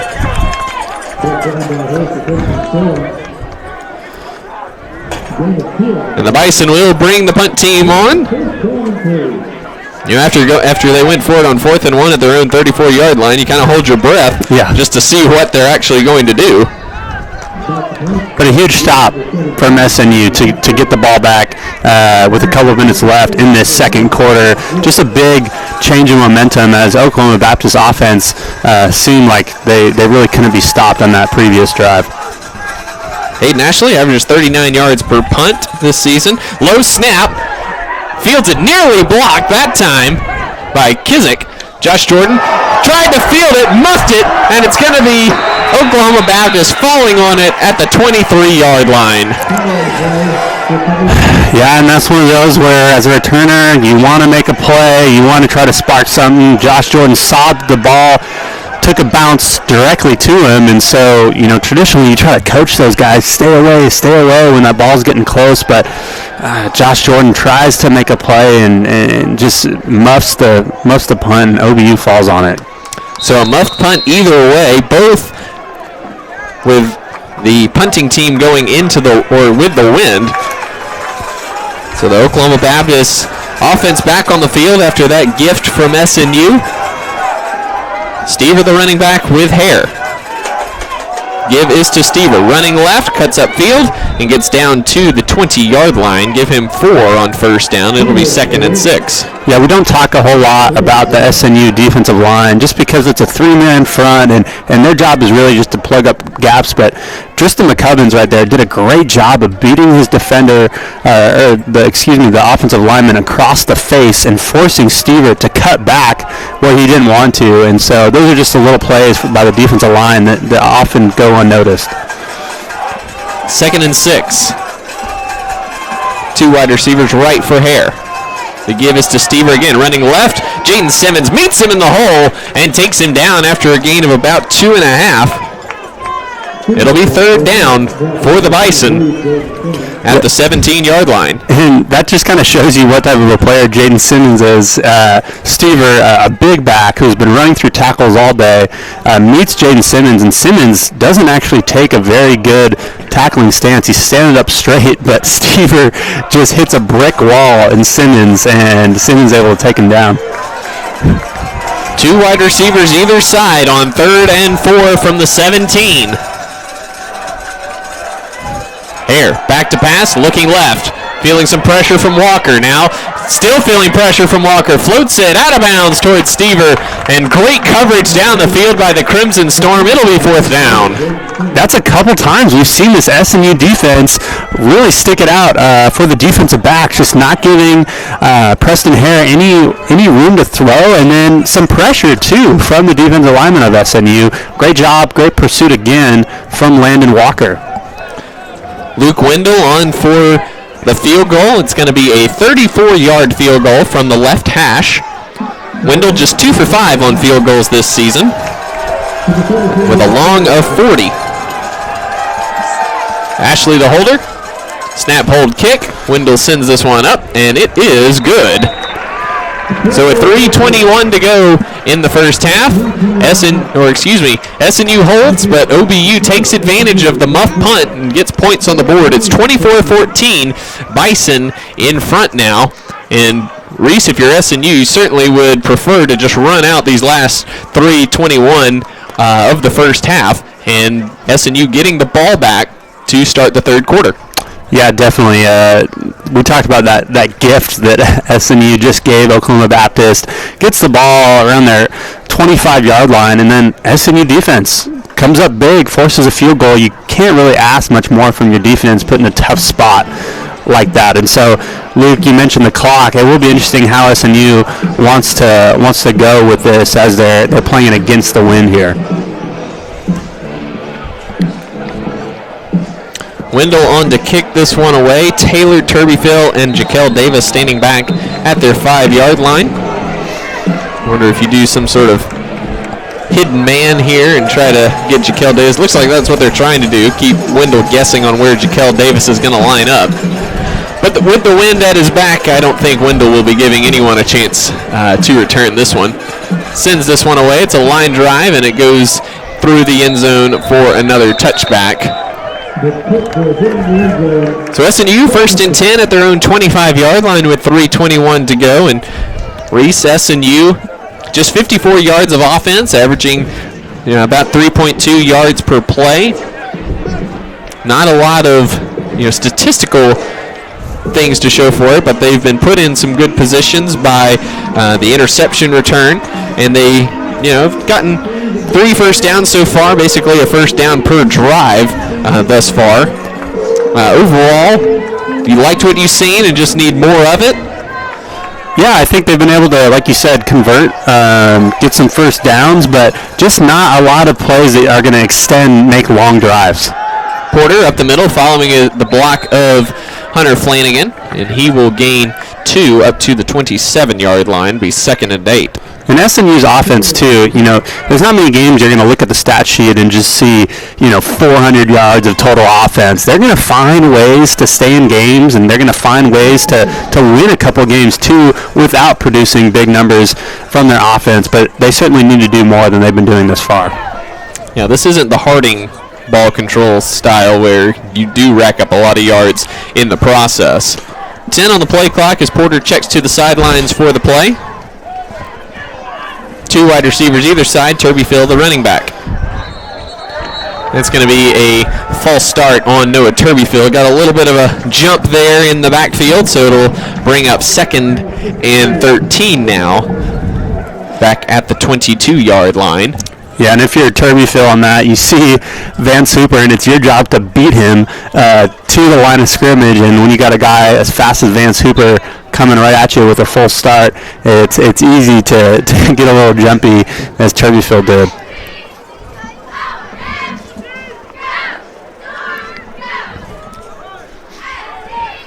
Play clock is down to 10. Game clock to 2:20 as SNU comes to the line of scrimmage. Going to have to hurry. Porter takes the snap. Confusion in the backfield. He's got to make something out of nothing. Vance Hooper went one way. Nate Walker went the other way. Ran into each other in the backfield. Porter had to scramble to gain 1. It'll be 3rd and 12 at the 23-yard line, and looks like Oklahoma Baptist is going to call their first timeout of the first half and try to take advantage of the win situation and try to put more points on the board before halftime. Reese, when you got the play call coming in a little bit late, any sort of miscommunication gets accentuated a little bit, and we saw that right there. Yeah, that was just on the coaches on getting that play in, and something that has overall been a lot better this season as far as getting the plays in on time. But as a guy who's played in this offense, I know that it's so multiple, so many different formations, it's so diverse that play it needs to come in sooner in order for your brain to process where to line up and what your duty is going to be on any given play.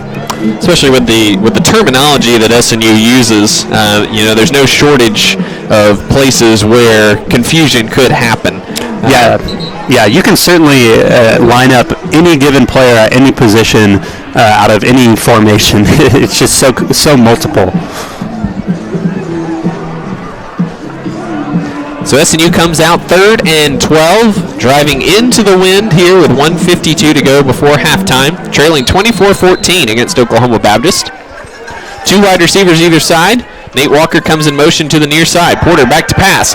Under pressure, and he's going to be sacked. Back at the 17-yard line, Oklahoma Baptist will burn another timeout to preserve clock.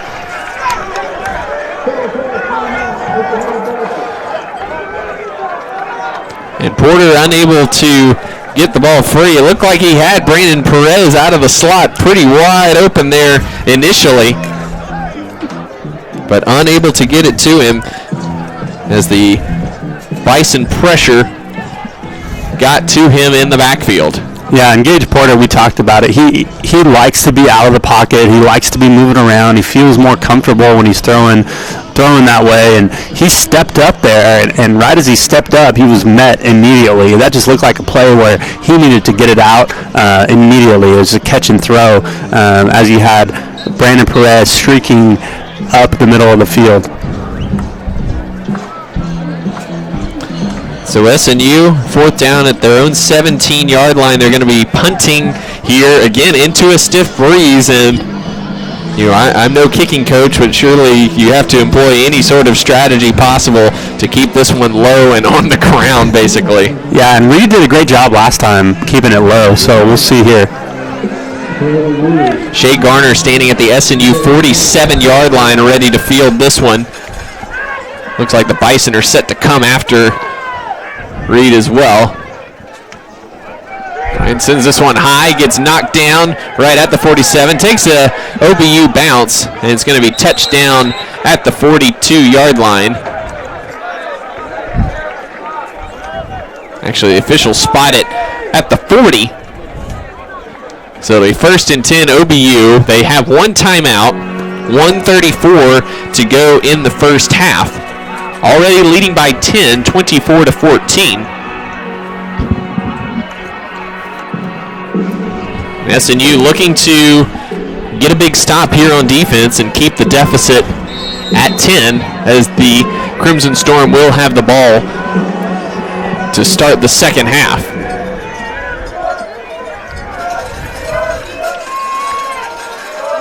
Hare brings McGraw in motion. Looking left, now back middle, fires it over the middle, and it's going to be caught by Henderson. Down to the 24-yard line. Good strike across the middle from Hare. 120 and counting as the Bison move the chains.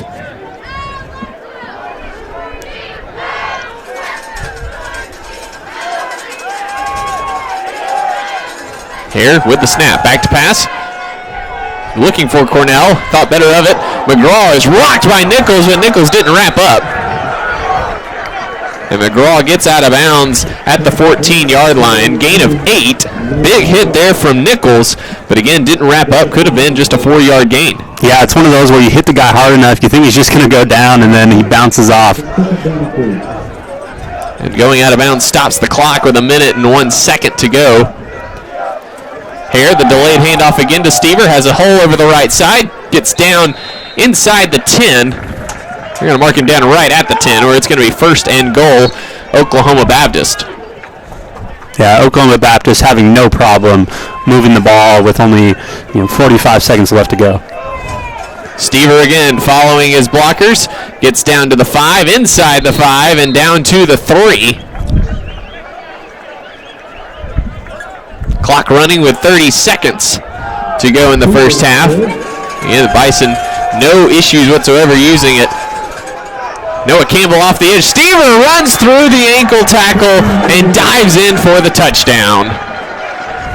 Looked like Noah Campbell had timed that perfectly to make a great play, and he took Stever's shoe off in the process, but Stever was able to dive in just enough to get the touchdown and put the Bison up by 16 pending the extra point. Yeah, Noah Campbell, great job. Unfortunately, no help once Stever ran to that opposite side to help get Stever down. Wendell sends the extra point up and through, so with 24 seconds left in the first half, it's now Oklahoma Baptist 31, SNU 14. Reese, SNU unable to maintain the momentum from that wild and wacky first quarter, and it's really same song, different verse from what we saw last week against Northwestern. Yeah, definitely a lot of fireworks at the beginning, and then not much left over once you get to the second quarter. And unfortunately, going back to that last possession that SNU had on offense, like you mentioned, Luke, it's 3.5 minutes left. You're thinking, all right, let's finish out this drive. Let's finish this quarter out. Let's take up the rest of the time. That way, Oklahoma Baptist's explosive offense doesn't have a time to get back on the field. But SNU just not able to move the ball on offense, and unfortunately, Oklahoma Baptist gets the ball back with enough time. Oklahoma Baptist defense has been a struggle this season, but the last 2 weeks against Northwestern and Southwestern have been their best performances yardage and points-wise this season. And so they've been able to generate a little bit more confidence over these last 2 weeks, and certainly, based on statistics, SNU's offense isn't going to scare anyone necessarily. Wendell sends this one deep into the end zone, and SNU will have it first and 10 at the 25-yard line. We'll see what Coach Andy Lambert elects to do here with 24 seconds left. 2 timeouts for the Crimson Storm, which trail by 17. Again, SNU will be getting the ball to start the third quarter.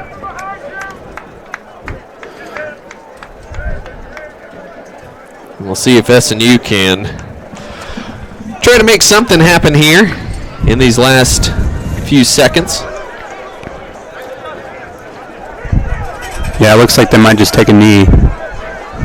Does look like that as Turveyfield well behind the line of scrimmage in the backfield. And Porter will do just that, and that's how the first half will end. So a wild and wacky first quarter is followed by a second quarter that was dominated by Oklahoma Baptist, and that's how we'll go to halftime. OBU on top of the Crimson Storm, 31-14. We'll take a quick timeout. When we come back, we will have A lot of things for you here at halftime today. We'll have senior recognition for the Sound of the Storm band, and we'll also hear from head coach Andy Lambert on all of the guys that were recognized in the pregame senior ceremony. Hope you'll stick around for all of that coverage here on the SNU Video Network and Crossover Radio Sports. At halftime here in Bethany, it's Oklahoma Baptist 31, SNU 14. We'll be right back after these messages.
Welcome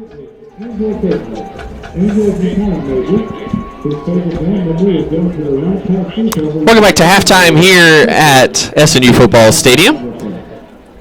Sound of the Storm on the field for their halftime performance. We're going to give it over to the PA announcer for the senior recognition for the band members.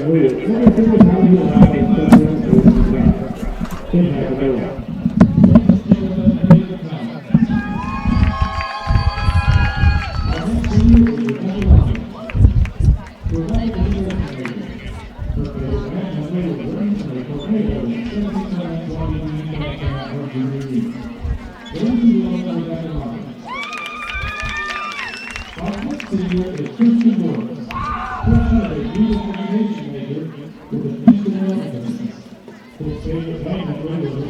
band generally high school Texas during the second correct in-out night at the Stars. Ladies and gentlemen, Christian Lawrence. Our final senior is Ariel Wilkerson. Ariel is a history major with a double minor in theology and political science. Her favorite band memory is all the friends she made along the way and the work she experienced as a musician. Ladies and gentlemen, Ariel Wilkerson. Let's hear up the rest of the 2019 band senior class.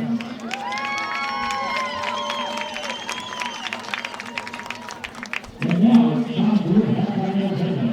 Under the direction of Mr. Ricky Sears, please welcome to the field the sound of the storm.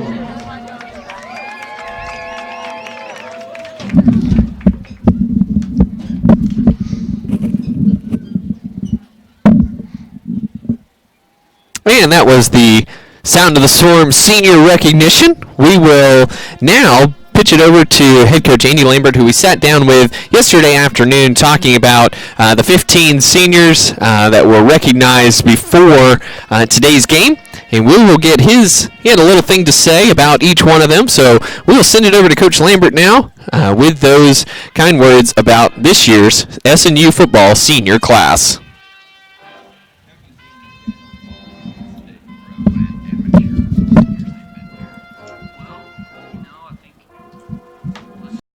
Have you seen these guys that are getting recognized today grow and mature over the years they've been here? Well, I think let's just kind of go through the list and maybe talk about each one of these guys. Are so unique, and like I said, took such a big chance on us, and I think there's a lot that we can talk. The first guy on our list is Rome Barnett, and he came in and he's kind of an undersized linebacker and had a couple injuries. And so through that, Rome became a coach this year and helped us. And he looks great in his coaching gear. He loves khaki pants. But I think I probably learned as much from Rome as he's learned from us. And just the persistence that he has in life to make a difference, to impact other people, and to really, better himself has been such an example to our team. And I hope it's not missed on the guys, but for me, that's been pretty much what he's been about. Carson Bogart, has taken the role on our team again of a guy who's been the single best encourager. And so whether it's public at a game, trying to lead cheers, or being able to encourage guys in the office, his freshman and sophomore years, he didn't have a car, and he may not have one now, but he would hang out in the coaches' offices until his ride left. And I'll never forget him being in there after multiple practices with his shirt off, sitting in one of the coaches' chairs. And that's my memory of Carson. But I'd just say the word to describe him would be encourager. Connor Callahan is walking with our seniors. He's a junior, and one of the reasons we wanted him to walk was because he's going to graduate in 3 years. Straight up graduate, and he's a fantastic student. I think that goes without saying. He's an RA this year, a mentor and a leader of these young guys, in the dorms. And so we have the utmost respect for all that he's accomplished, and certainly not least of which is his academic success. Bryson Cross may not be the best barber on the team right now, but he came in as the best, and he's actually cut my hair one time. He has been positive and has added so much personality to the team in every time we're together, whether it's lifting or practice or meetings. And I respect his opinion. I respect his ability to dialogue with multiple kinds of people and empathy toward everyone. And again, what do we say about him? That if you cut him in half, he's pure gold. and he's just been a wonderful asset to our team. He loves football. He's loved the practices. He's loved our sessions, and he really just has such a joyful demeanor that he makes a difference in every time our team's together. Jake Hansen was a transfer. He's the same age as these guys, but didn't come in with them as a freshman, and he has been through an injury last year, and I'd say through this season would be one of our most improved players. So from the time he got here in our system as an inside linebacker, that's what my first thought would be. He's a great dude, great student, a lot of fun to be around. But I just say he stayed at it, and he was willing to be coached. He was willing to be challenged at times. He was willing to be an encourager of other people. But he's made a lot of progress at his position, and we're certainly grateful for that. Dorian Harris has been one of our best players, in his time here. He has had some injury challenges, and this year got a injury to a leg that kept him out. I believe his last game he played was the second game of the year. And so that's obviously hard to overcome emotionally, and just you can be discouraged with that. And my gosh, I'm disappointed for him.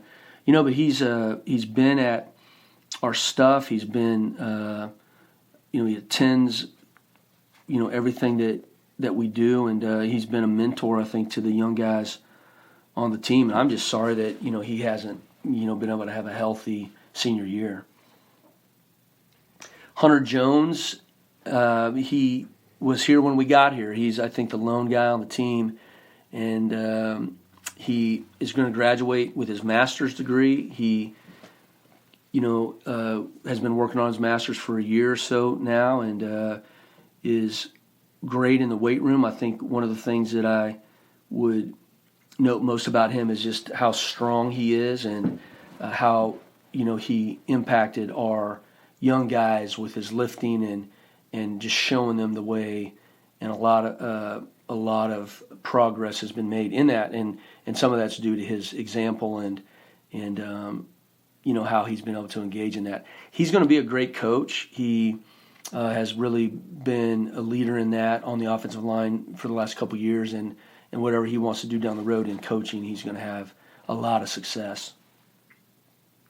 Josh Jordan has really been the, for lack of a better term, the warrior on our football team from this class. I don't necessarily, I couldn't say that he started every game, but in my estimation, he's played in every game since we've been here.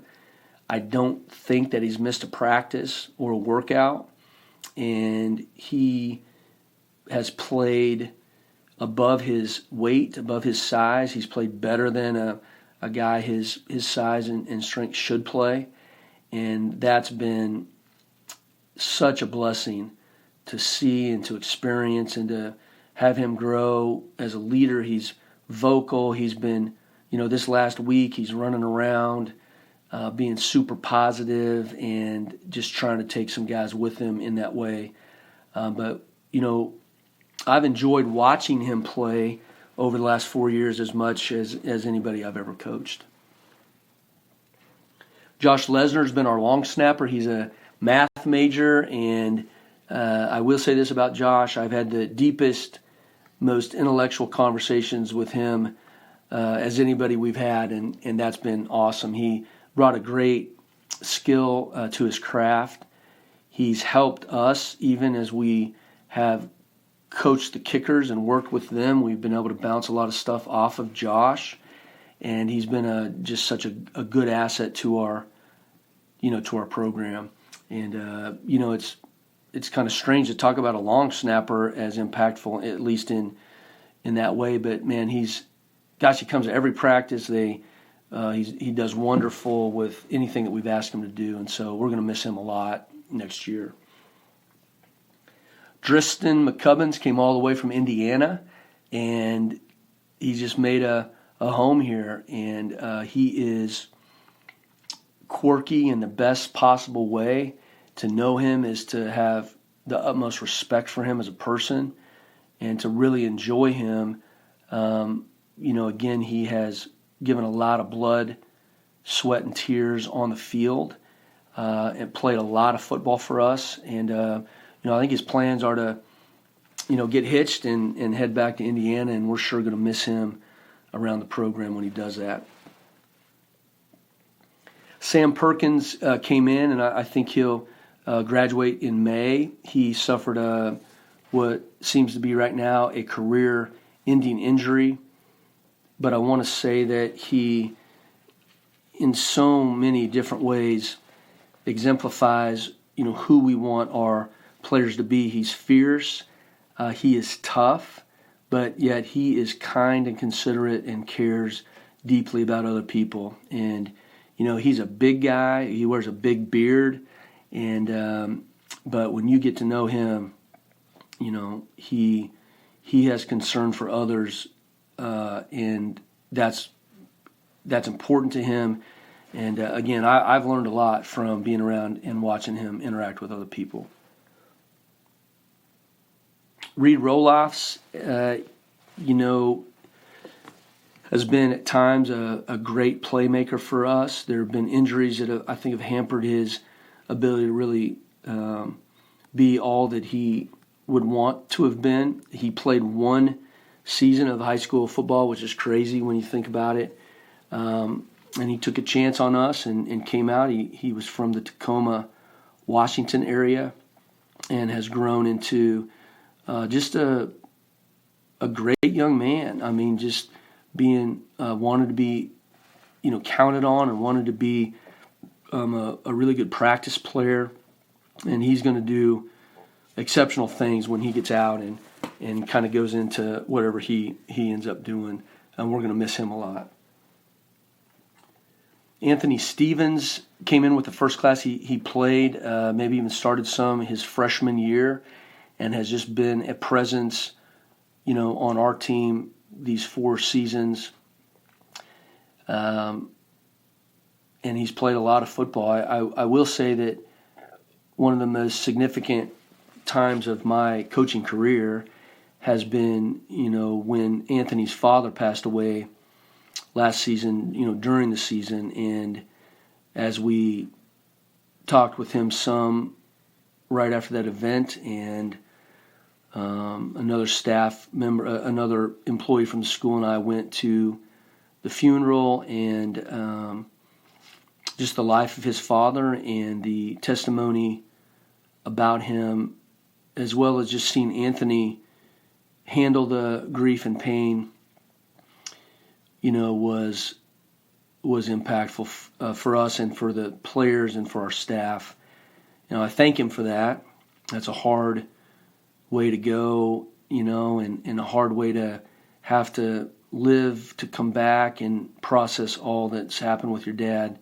But he did it with grace and with dignity, and we have the utmost respect for him.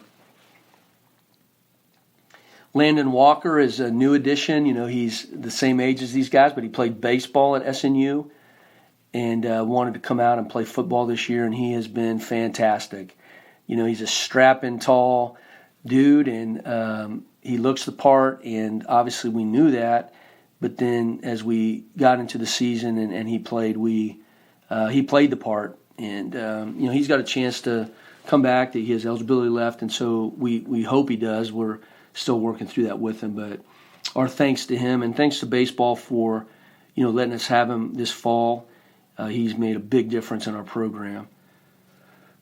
Nate Walker is the last guy on our list, and he I think has showed us the best potential that we have in football here. He's fast and he plays fast, and so as he has excelled and as he has had success on the field, it's shown us, it's shown our team, it showed our staff what we can be and the kind of plays that we can make and the kind of players we want to recruit.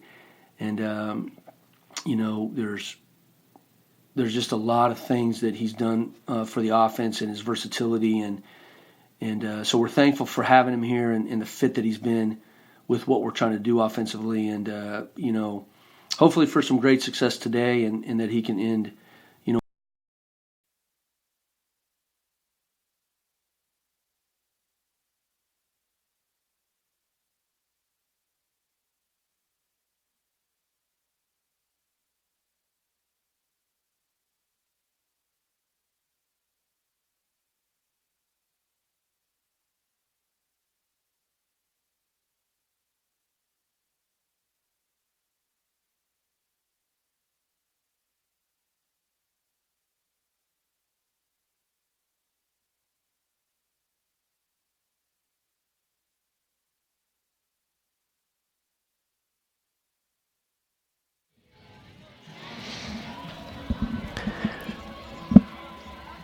Welcome back to halftime here in Bethany. Just about set for the second half kickoff. SNU trailing 31-14 against Oklahoma Baptist. The Crimson Storm will get the ball to start the second half. Luke McConnell alongside Reese Carlson here. And Reese, a tough first half for the Crimson Storm. Came out of the first quarter somehow knotted at 14. And we talked about this a little bit with Coach Andy Lambert earlier in the season after that Southeastern game. But he made the point, the big plays are not the way to win football games exclusively, and that first half was a great testament to that statement.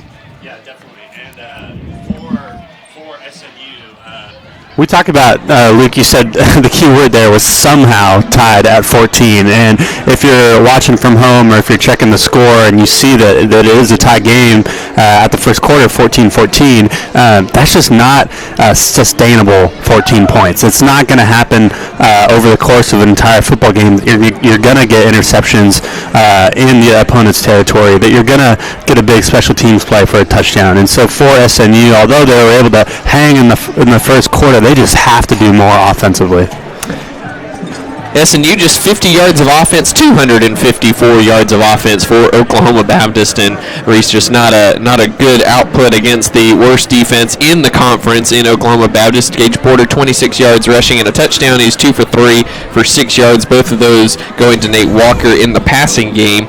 Tyler Stever for Oklahoma Baptist, 19 carries, 135 yards, 3 touchdowns. He has all 4 touchdowns for Oklahoma Baptist today. Preston Hare, 9 of 14, 113 yards and a 17-yard score to Stever. He also threw an interception that set up Gage Porter's 5-yard touchdown run in the first quarter. 2 receptions for Noah McGraw and Jacquez Henderson, and 1 catch each for Shea Garner and Josh Cornell, continuing a string of those 4 having a catch in every single game this season. So Reese, SNU gets the ball first to start the second half. What does the Crimson Storm need to do to get back on the right track here offensively?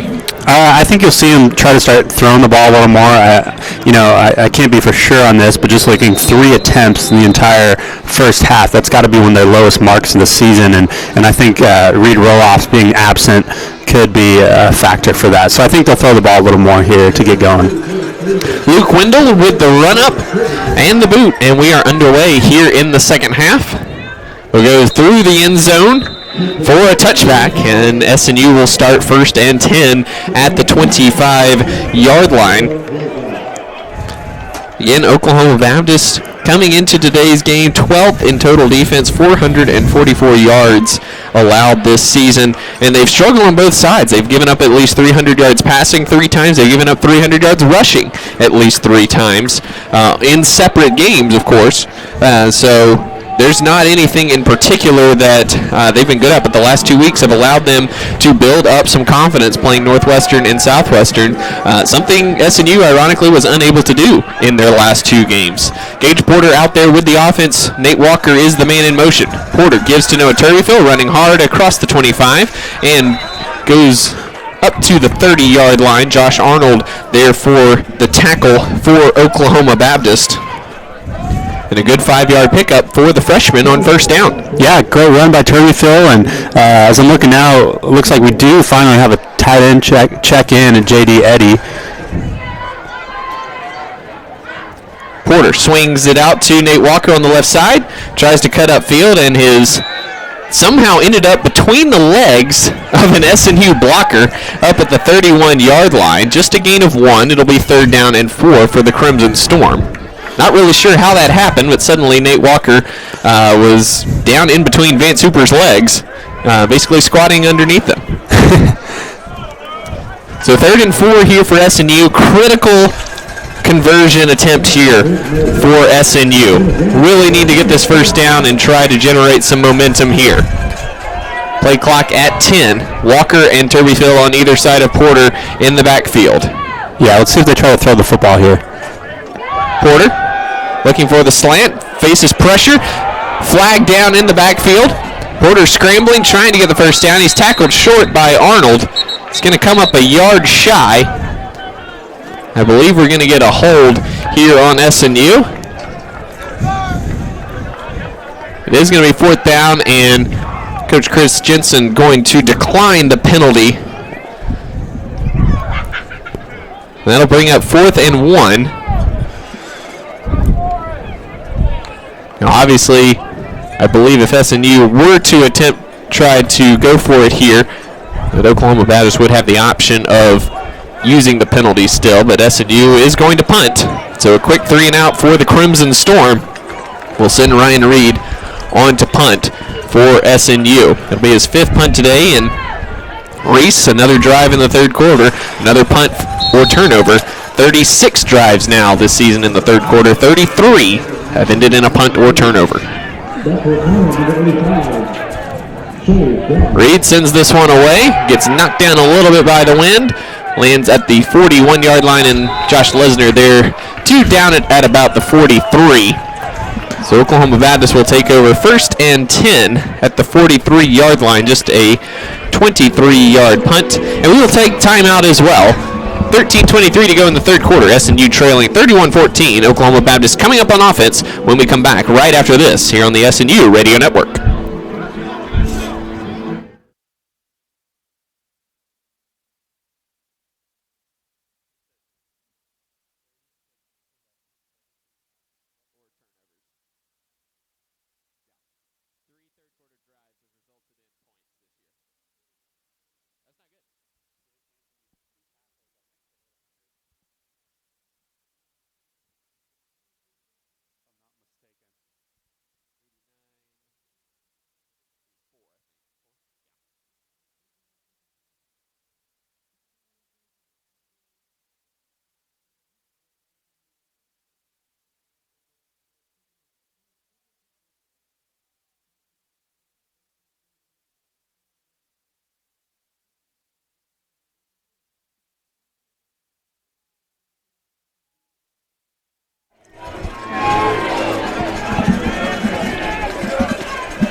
SNU back on defense here as the Oklahoma Baptist Bison on the field for their first possession here in the 2nd half.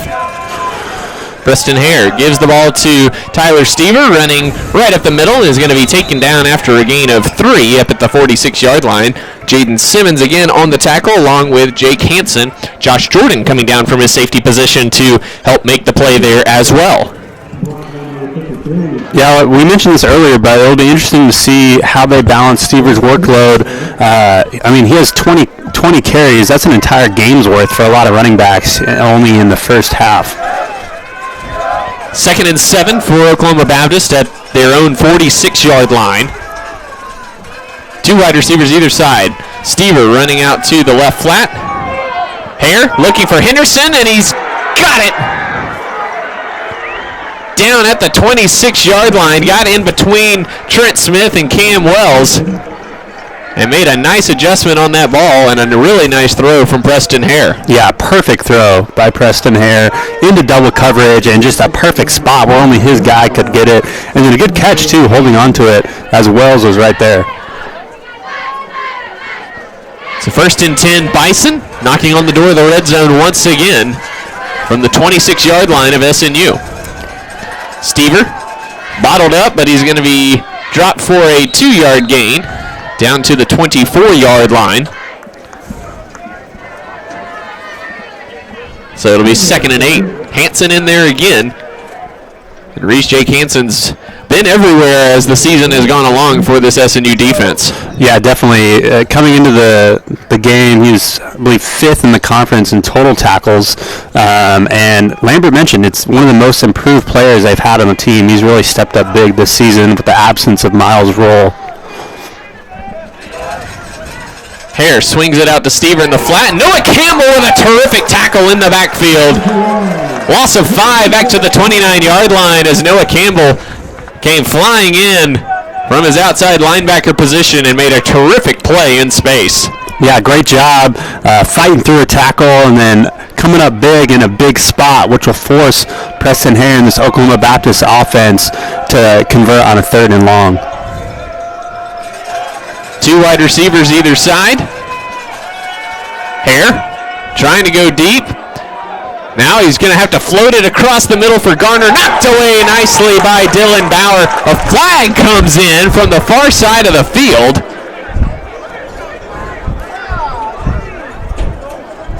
Not sure what we're going to get here. The head linesman from the far side threw it down around the 8-yard line. And we're going to get holding on Dylan Bauer, I believe.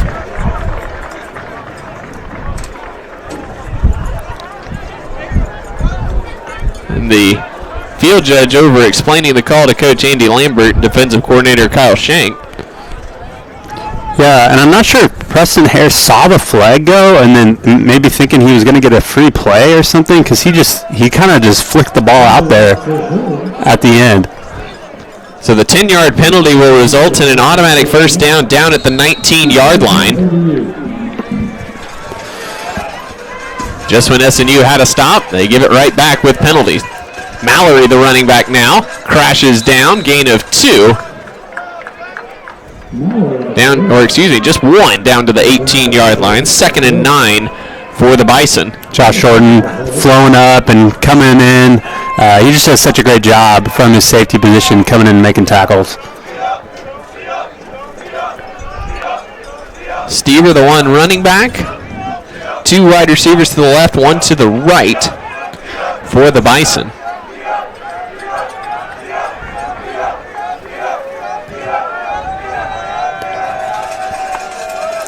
Hare, play action fake. And a late flag coming in from the head linesman. Looked like there was some contact there between Jaquel Davis and McGraw. But it took a reaction from the far side for the flag to finally come in.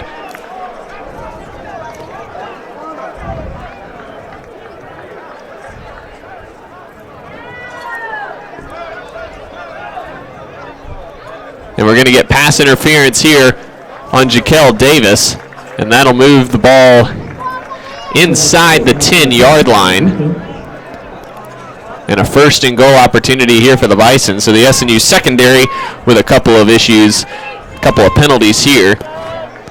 And a very, very, very late flag from the head linesman on the far side of the field. Certainly looked like there was plenty of contact though, but if you're going to throw the flag, throw the flag. Yeah, and I wasn't sure if the contact was some feet that got tangled or what, but like you said, Luke, he reached in kind of last minute for that flag. Trying to figure out the spot. The official marked off 15 yards from the previous spot.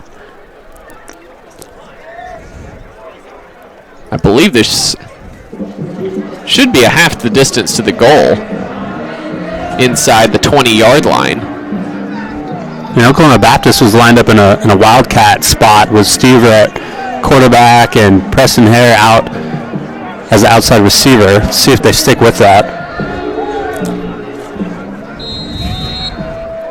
That is not the case, and they leave the ball marked at the 4-yard line where it will be 1st and goal for the Bison after the 15-yard penalty on Jaquel Davis for pass interference. Stever, the running back, beside Preston Hare.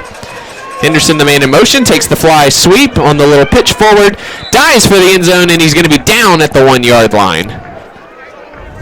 Good pursuit on the outside by the SNU defense. It'll be 2nd and goal from the 1.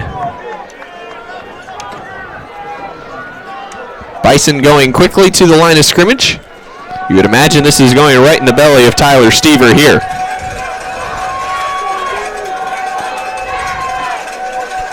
So Hare's going to try to sneak it, lost the ball, is stood up, jumps forward. The ball is out. Jaquel Davis has it in the end zone. Looks like they're signaling touchback. We'll see what the call is. Neither official ever called it a touchdown. Coming in from either side of the field. It looked like from this angle that Hare did cross the plane on second effort once he got the initial bobble.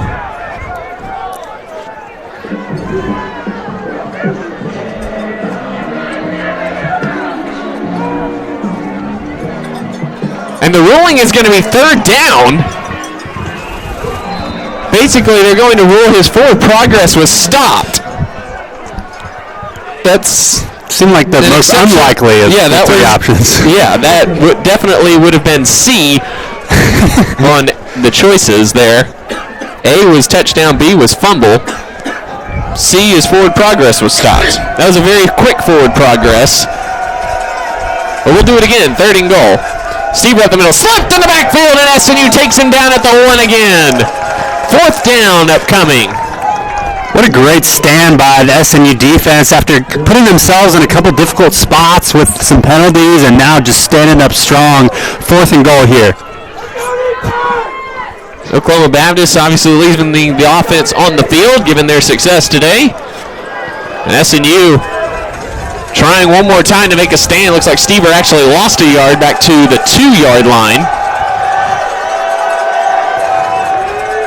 Hare gets the snap, fakes, looks for the end zone, and he's got McGraw on the play-action fake.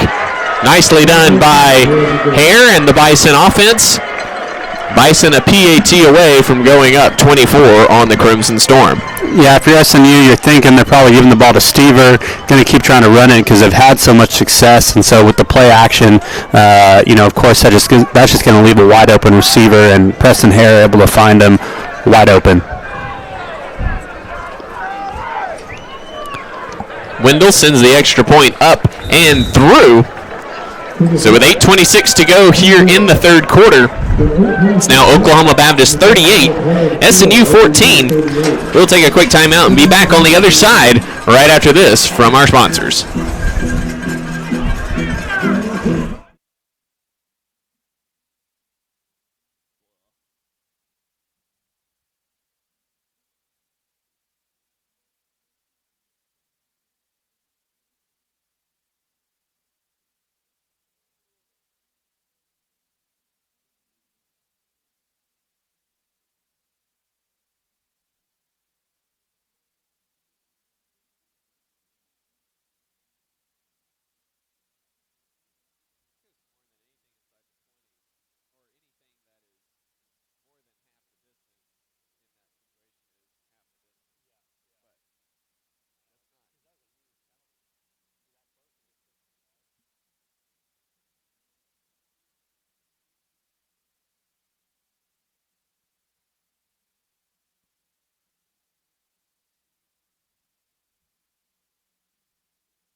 Oklahoma Baptist drives 57 yards for yet another touchdown. This one a 2-yard pass from Preston Hare to Noah McGraw to put the Bison up 38-14 over the Crimson Storm with 8.5 minutes to go in the third quarter.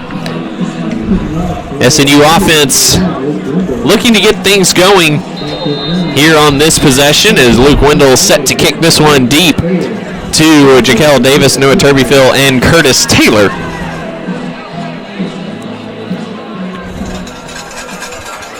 And it is going to be Jaquel Davis from 3 yards deep in the end zone. He's bringing it out. Makes a stop at the 15, cuts sideways, and is going to be wrestled down at the 19-yard line.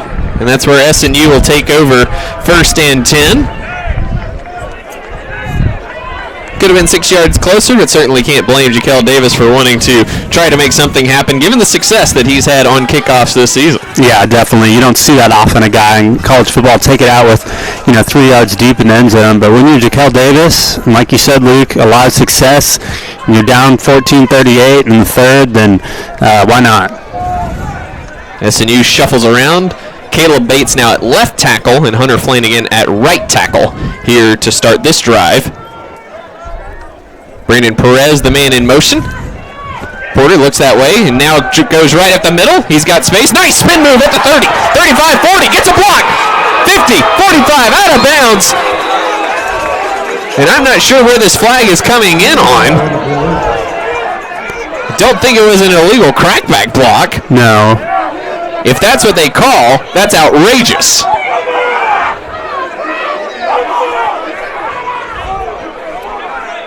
If that is the call here, that is absolutely outrageous. It is going to be a holding call, I believe, on Joey Carrion. So they're going to mark it 10 yards from the spot. So it'll now be 1st and 4 for the Crimson Storm as they mark this off from the 35-yard line, but certainly could have been a much bigger play. Yeah, that's just unfortunate. I didn't quite see the hole that I saw. I didn't either. I didn't think any lineman had gotten that far upfield. No, I didn't see that, yeah. So 1st and 4 for SNU. This is called playing ahead of the sticks. Porter fakes the sweep to Perez, trying to get upfield, and he's going to be wrestled down after a gain of 2 at the 27-yard line. Or 47, Marco Lucas there on the tackle from his defensive end position. So 2nd and 2 for the Crimson Storm. And Reese, these are situations that SNU just has to convert. Yeah, definitely. I mean, they're in a spot right now where their offense just has not been able to do anything, especially in the third quarter throughout the whole season. And so when you're this close, when you're 2nd and 2, I mean, you need to get a first down here. Perez lines up in the backfield with Porter. 3 on the play clock. He gets the snap. Fakes the pitch out and now runs at the middle. He's got a block from Sanders on the outside. And he's going to be chopped down at the 45-yard line. By number 14, Eric Preston. And they give him up to the 46, and nearly a delay of game penalty, and Perez wasn't really sure where to go, but Porter made some things happen, and a big gain to get the first down for the Crimson Storm. Yeah, it seemed like Gage Porter kind of shooing away Perez. If anything, drew more attention to Perez, and so eyes were over on the left side while Porter was running away on the right. Bunch formation to the right. Porter flings it out to Nate Walker. He's got good blocking. Cannot escape Josh Arnold, though, but a gain of 4 up to midfield.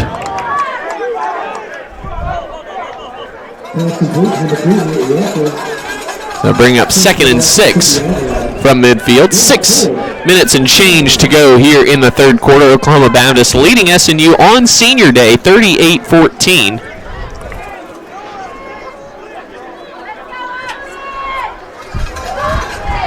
SNU coming out in that diamond formation with 15 seconds on the play clock.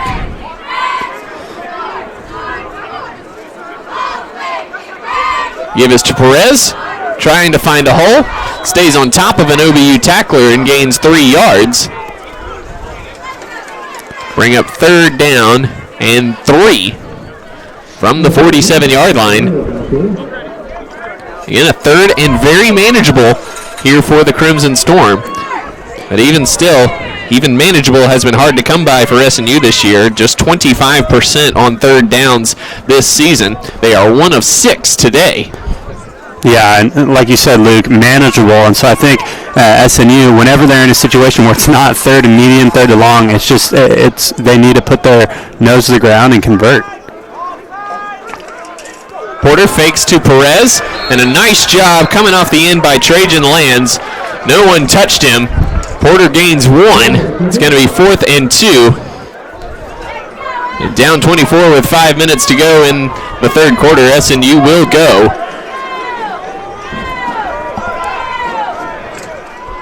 Not worth the 20-some yards you gain in field position punting into this wind. No, good call here by Lambert. 12 on the play clock.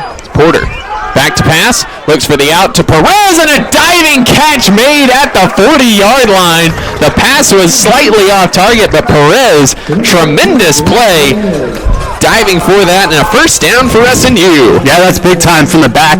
Brandon Perez, who that time was lined up in the slot, and they're just going to run a simple go pattern with the number 1 and an out with number 2, and just a little outstretched, but Perez able to lay out and make the catch in a big spot for SNU.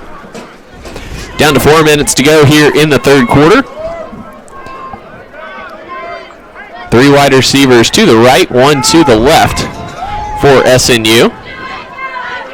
Turbyfield, the running back beside Porter, and he's going to have to burn a timeout as the play clock was running down.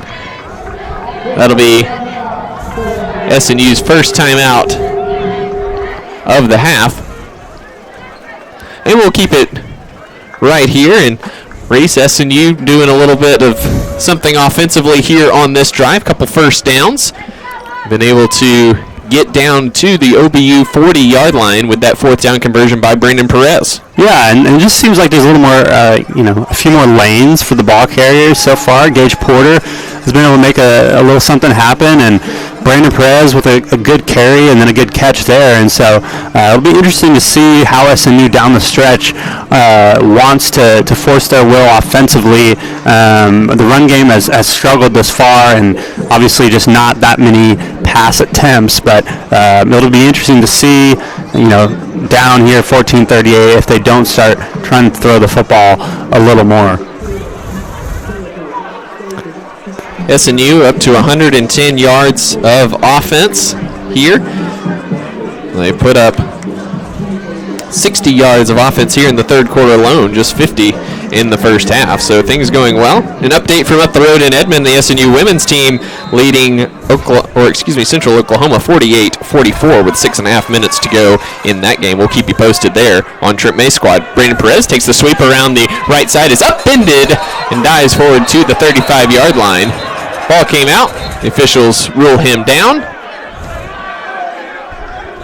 It'll be 2nd and 5 for SNU. And a solid pickup on first down for Perez. Yeah, Perez is coming on here. He just provides a little bit of a explosive front for SNU coming out of that running back position. He's quick, but he's also a little bit of a bigger back and can play receiver too. And so a very versatile guy that they haven't got the ball to a lot this season, but so far in this drive, they've made a point to do that. Perez motions out to the right. Porter looks that way. Quick slant instead, and Nate Walker was blasted in the back. But he's got 6 yards and a first down. Number 14, Eric Preston, has been talking a lot of mess all day today. But it's a first down for the Crimson Storm. 2:45 to go here in the third quarter. He let Nate Walker know about it, and Walker let him know that his tackle was null and void for the first down. Yeah, Nate Walker, senior night, man, his game has just evolved so much into a guy that they strictly wanted to hand the ball off to, that he was kind of unsure, his hands weren't great, and he's just evolved into a good pass catcher, a complete receiver and running back now. Walker makes a cut up the middle and is going to be tackled for a 1-yard loss by number 98, Seth Meacham. Back to the 30-yard line. And on that previous play where they threw the ball to Walker, I mean, a couple seasons ago, if you wanted to get your first down a 5-yard stop route, Nate Walker would not be the first guy on your list of guys to throw to in that spot. But Nate has just evolved. He's coachable, and he's just an electric player to watch. SNU sticking with that personnel of Branch, Walker, and Perez, along with Turbyville. Dalton Sanders into the game now. Porter running right, the option look with Turbyville, cuts it upfield, is going to be beaten down from behind by number 48 for the Bison. That's Josh Redmond from his defensive end position. So it'll be 3rd down and 10. Looked like Porter had no Turbyville on the pitch. If we at least certainly would have gained more than one, but opted to keep it. And it's going to be 3rd and 10 from the 29-yard line. SNU in the definition of no man's land here, driving into this stiff wind. Not anywhere close to field goal range with how the wind is blowing from the south. As SNU comes to the line, 5 on the play clock. Look for play action. Porter with the snap now is chased out of the pocket to the left. He's going to try to run it. Josh Arnold is there and brings him down out of bounds.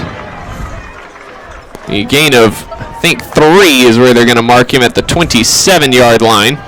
Man, it looked like Colby Branch had a step on his man on that bend route. They're trying to get it to him in the corner of the end zone, but Porter elected to tuck it and run. Yeah, it's a very difficult throw for a right-handed quarterback running to your left and trying to square up. Third quarter coming to a close here. 20 seconds, SNU going for it on 4th and 8 from the 27-yard line. They need the 19.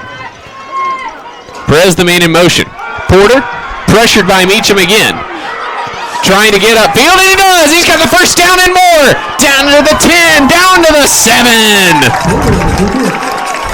Great job by the offensive line, getting a couple key blocks down the field, and Gage Porter making things happen.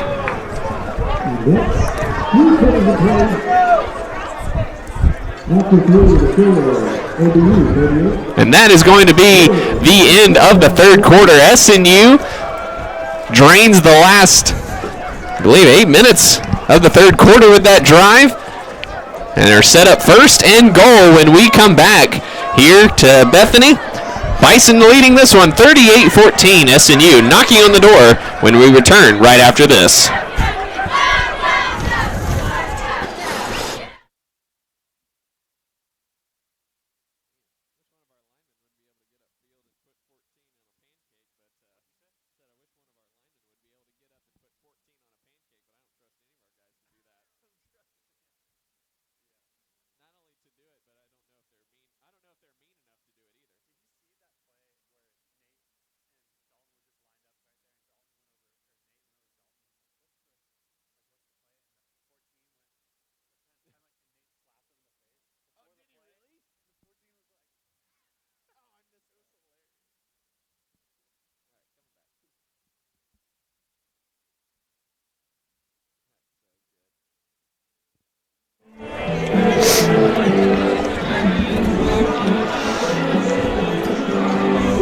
Start of the fourth quarter here in Bethany. SNU trailing 38-14, but in the midst of a very long drive here.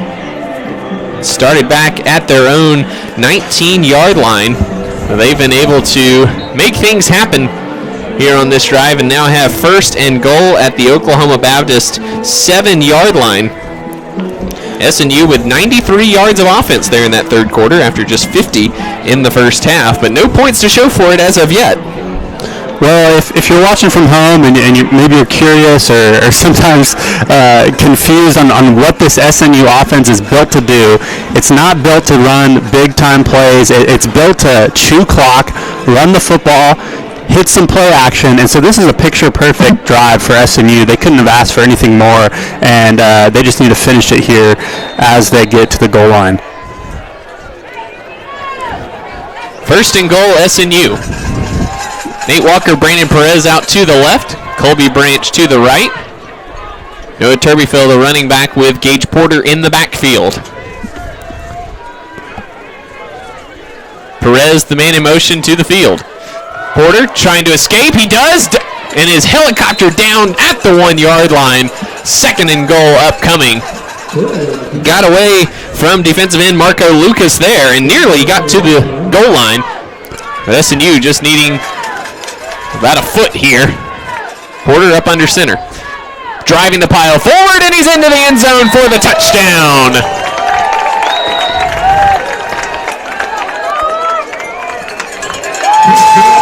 Great job by the Crimson Storm on that drive, taking care of business. SNU with their 20th point of the game and their first second half points in 2 games, going back to the Southwestern game. Offense staying on the field to go for 2 here with 14:29 to go in this one.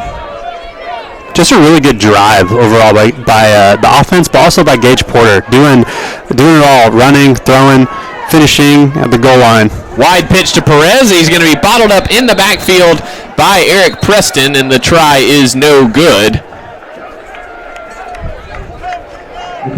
So 14:29 to go here in Bethany. It's now Oklahoma Baptist 38, SNU 20. We'll take time out and be right back after this on the SNU Radio Network, presented by Crossover Radio Sports.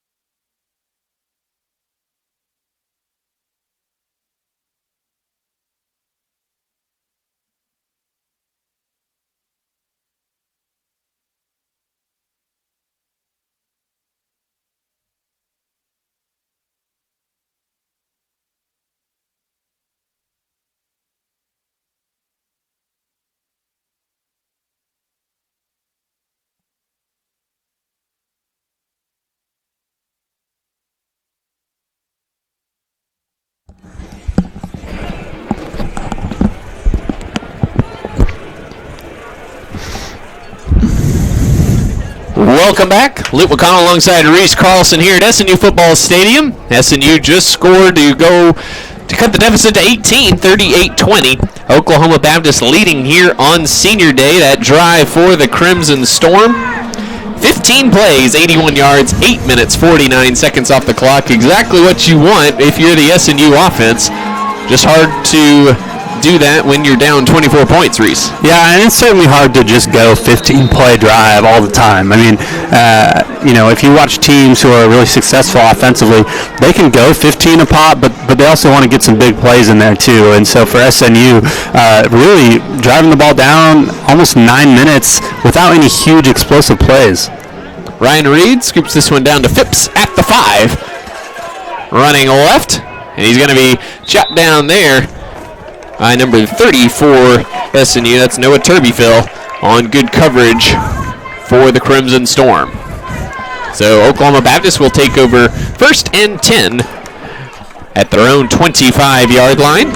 The SNU defense coming back out for the first time in a while. Probably the longest they've been on the sidelines, including the quarterbacks, in a long time this season. Yeah, they're not used to being able to recoup and breathe a little bit. SNU asks their defense to do a lot. They're on the field a lot, and so a break like this is certainly refreshing, especially at the end of the game when your legs are feeling it. Hare still in at quarterback.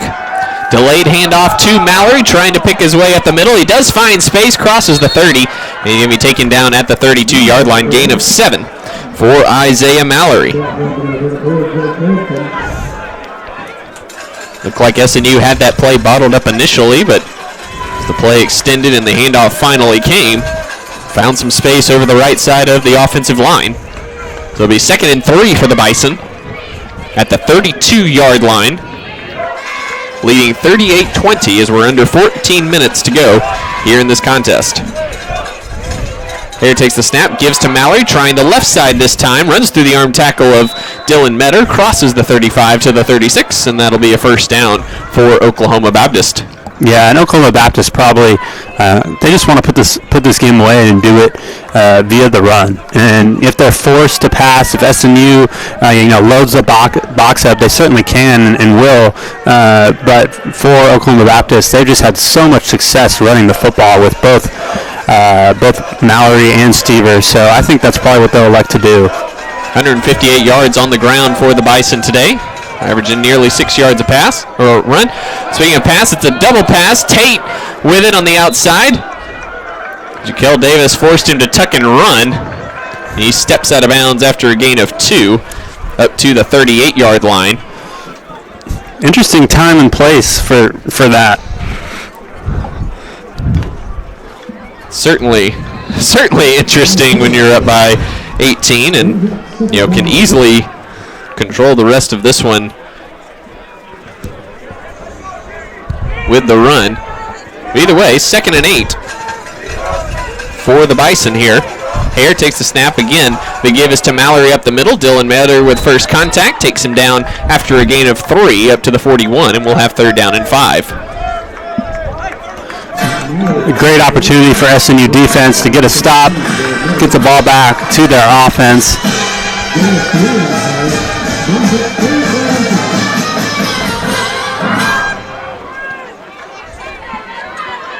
Dillons, Metter, and Bauer check out. Anthony Nichols and Jaden Simmons back on the field for SNU defensively. Get an update from Edmond. Crimson Storm leading by 3. Hare back to pass. Now finds some space along the left sideline, and he's going to scoot out of bounds with a first down up at the 47-yard line. And a flag on the play from far down the field. Let's see what this one's all about. The flag is down at the 42-yard line in SNU territory. The side judge is the one who threw that.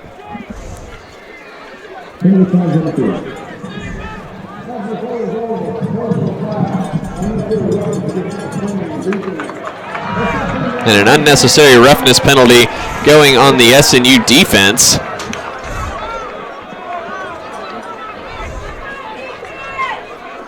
I believe they called that on Jaquel Davis, and there's been a lot of yipping and yapping between these teams this afternoon, and looked like Josh Cornell kind of took a little bow toward Jaquel Davis after that.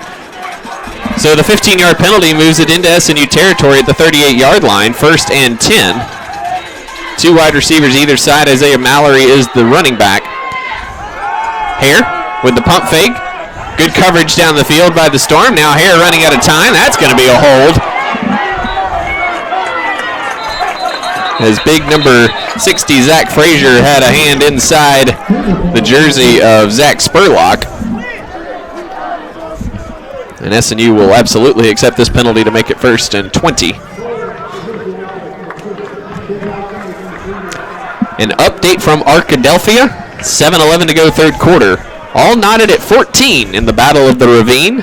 This time it's at Cliff Harris Stadium, the home of the Ouachita Baptist Tigers. A huge game between those two. Henderson looking to get a share of the Great American Conference title and force a 3-way tie between Harding and the Tigers. Meanwhile, the Tigers looking for their 3rd straight conference title.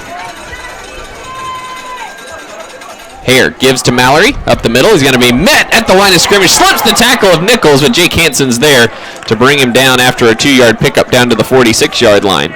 Anthony Nichols, more injury-free today than he's been in a while, and making some plays out there, Reese. Yeah, he's a guy that it's just been a bright spot for this defense, but when he's out there. And I think you look at this defense, and, I'm just looking right now, there's just a lot of talent on this field, and a lot of it that we're going to see back next year. And so it's encouraging to see a guy like Nichols out there and healthy. He's going to be a strong spot for the SNU defense. Hare back to pass on 2nd down, going deep down the sideline. He's got Cornell, and he makes the catch over Trent Smith. Smith and Cornell exchange words. Didn't see exactly what happened down there. Josh Jordan indicating that Cornell kicked at Smith. It's going to be 1st down at the SNU 15-yard line.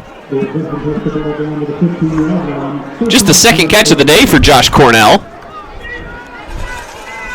And the Bison in the red zone once again with 10 minutes to go here in the 4th quarter. Hare gives to Mallory, cuts it back over the left side. And he's going to be taken down at the 5-yard line. That'll be enough for another 1st down. It'll be 1st and goal for the Bison. Yeah, it looks like Oklahoma Baptist pretty much doing what they want, whether it's through the run or through the air. Mallory bottled up in the backfield. Hansen's got him, and SNU comes in and makes the play for no gain. It'll be 2nd and goal for OBU.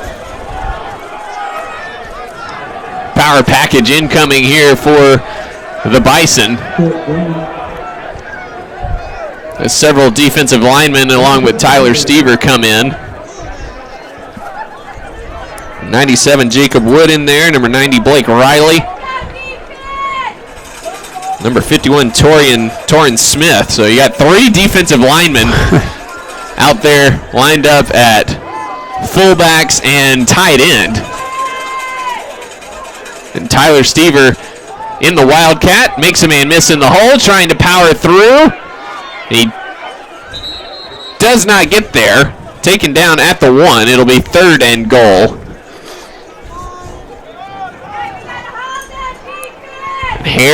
Preston Hare remains well out to the far side of the field.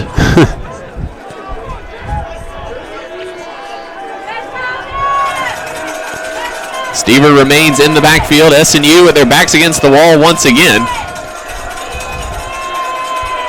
Stever running right, cuts it up, field and scores. Touchdown OBU. Tyler Stever, 5th touchdown of the day for Tyler Stever. And the Bison go back up by 4 scores here, with the extra point from Ashley upcoming.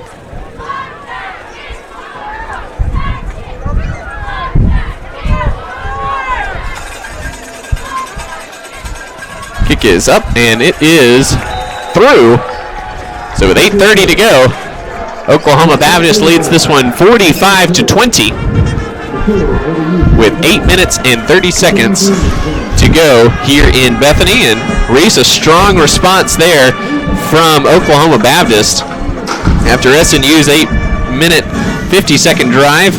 Bison come back 11 plays, 75 yards in 5 minutes and 53 seconds to push the lead back to 25. Yeah, and for the most part, SNU making Oklahoma Baptist drive the field, throw it underneath, run the football. Not many big plays. The longer pass to Cornell, but other than that, SNU doing a pretty good job of keeping everything in front of them. Unfortunately, not able to keep Oklahoma Baptist off the scoreboard. And for SNU coming down to offense, they'd like nothing more than to go out and just put a really good drive together like they did last time. March down the field, running the ball, doing play action, just putting themselves in a position to put more points on the board. And I think for SNU right now, down 20-45, what you want to do is you just want to play sound, fundamental, good SNU football. And, of course, coming back, scoring 25 points in the next 8 minutes may be unlikely, but that doesn't mean you can't go out and put a good drive together. And so that's exactly what SNU is going to try to do. Run the football, play action, throw a bubble, and just do exactly what they did on that last drive. Reese, it seems like a telling sign of your commitment to the game is situations like this. Are you committed to still be perfect in your execution and perfect in your technique and things like that, or are you ready to mail it in because there's no chance to win? Oh yeah, and that tells not only your commitment but just your love for the game, because it's easy to play really good football and to be passionate when you're winning or when you're in a really tight game, but it's a little more difficult when you're down like this at the last game of the year. Wendell skies this one. It's going to be Christian Schellmeyer who runs up. It's just clocked by Eric Preston. Flags everywhere. Schellmeyer's okay, gets up just fine. There are flags all over the field. I would imagine that this is going to be targeting, and we won't have to see Eric Preston anymore. Yeah, that should be ejection, no doubt. Unfortunate for the Bison, though, because if they do, in fact, we'll see if it is targeting. The official indicated to the Oklahoma Baptist sideline that Schellmeyer had signaled for a fair catch, and it did look like he had. Oh, yeah. So we'll see if this is targeting or if it's just a personal foul.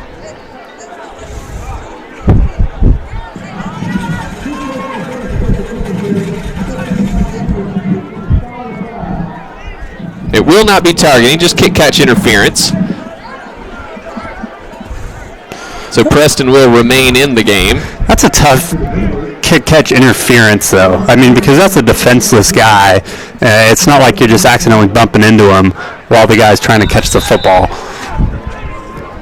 So SNU will take over 1st and 10 in Oklahoma Baptist territory at the OBU 49-yard line. Porter fumbled the ball, but runs right up the middle. He's got space across the 40 and dives down. Took a low shot there from number 25, Felipe Alvear.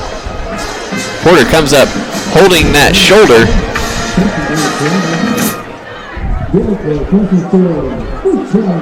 That helmet or shoulder area right to the back. Not a pleasant feeling. It actually looks like he's holding that left elbow maybe a little bit. But a gain of 12 on 1st and 10 puts it at the 37-yard line. A couple other scores around the conference. Harding up 21-0 at halftime over Arkansas Tech.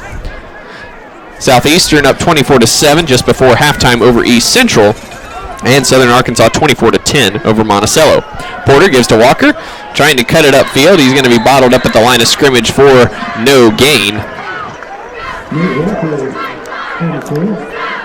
Jonah Liebeshak in there on that tackle, along with number 52, Nick Boone. 2nd and 10 for SNU.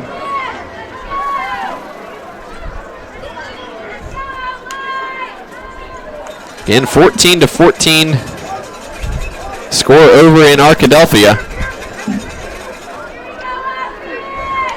2nd and 10 here.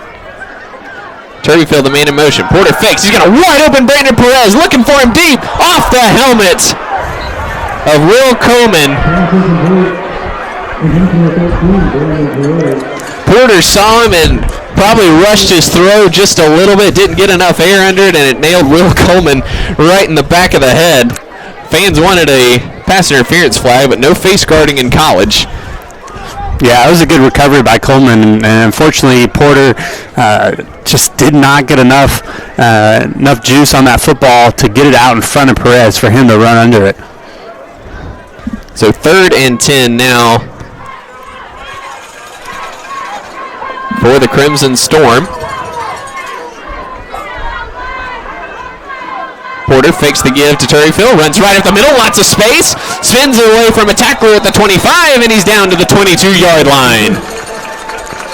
Good push up front from the offensive line, and a nice lead block there for Gage Porter. Yeah, power read on 3rd and 10, why not? Gage Porter takes it for a big gain, 1st down, SNU. 1st and 10 at the Oklahoma Baptist 22-yard line. Nate Walker in the backfield with Porter. Delayed handoff. Walker right at the middle, out of space, and he's going to score! Touchdown, Crimson Storm! Nate Walker had a wide open space right up the middle, and the speedster from Hitchcock, Texas, took it in for the touchdown. SNU sending the extra point team out there they've cut the deficit to 19 here with 6:20 to go.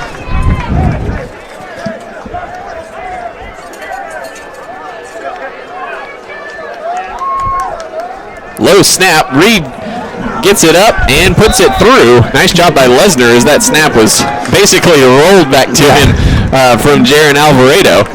So with 6:20 to go, SNU puts another touchdown on the board. It's now 45-27, Oklahoma Baptist in the lead. And Reese, the second half, Oklahoma Baptist, I mean, those aren't backups in there right now, and SNU's finding success, and this is really, offensively, the best second half we've seen all year. Yeah, definitely. And you look at the scoreboard, and you may not think that, but SNU hanging in there and playing really good football here in the second half. And, unfortunately, this game isn't closer. And, of course, they're playing one of the most high-powered offenses in the GAC.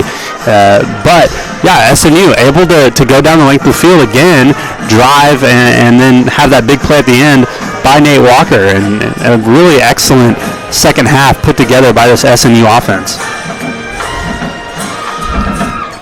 So Ryan Reed will be set to kick this one off. It's going to be an onside kick attempt. And we'll see what the Crimson Storm can do here. Reed sends it around, gets the hop he needs. Not quite far enough, though, as number 81 for Oklahoma Baptist, Kenneth Reeves, was all over that. There is a flag down on the far side of the field. I think this is going to be an illegal formation penalty or a false start on SNU. I would imagine that Oklahoma Baptist will decline this.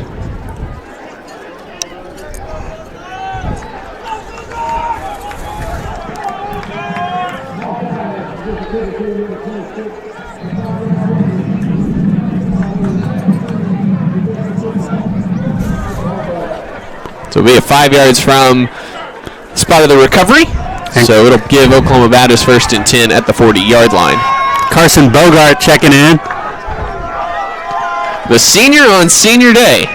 Tumwater, Washington. Getting his time out there. Good for Bogey. Lining up at that nose guard position. See if we can get a Rudy moment here for Bogey. Mallory, the run, crosses the 35-yard line. Bogart drove back the double team. I was going to say, if nothing else, Bogey should be completely complimented that they just used a double team on him. Noah Campbell down on one knee at the 32-yard line, slow to get up. And Lambert's talked about Bogart, but he's just a guy who's been around the system for a long time and came in with Lambert, works hard, great encourager, and doesn't get a lot of playing time. And so real cool here at the end on senior night for him to get rewarded and get to play a little at the end. Absolutely, and we'll probably start to see several guys being able to get a few minutes here in the last 6 minutes of the 2019 season. Up in Edmond, they're going to overtime. SNU women's basketball and Central Oklahoma. The Broncos tied up with a late free throw. Had a chance to win in the final seconds, but missed the second of 2 free throws. So those two teams tied at 60, going to overtime.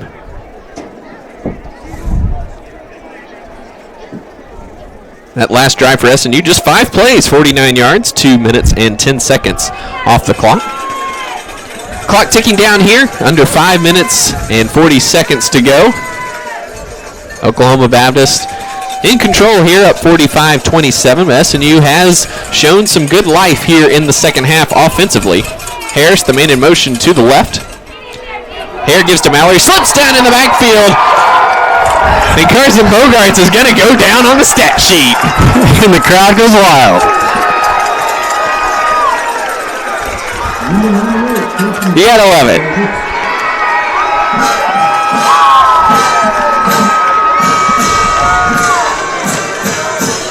McGraw is pointing to the scoreboard as if he has no idea what's going on. He probably doesn't. Yeah. Just stay in your lane, bro. 3rd and 5 for SNU. It's going to be offsides on Bogarts. Going for McGraw in the end zone. It's going to be knocked away by Davis, but we're going to get an offsides penalty here on the Crimson Storm.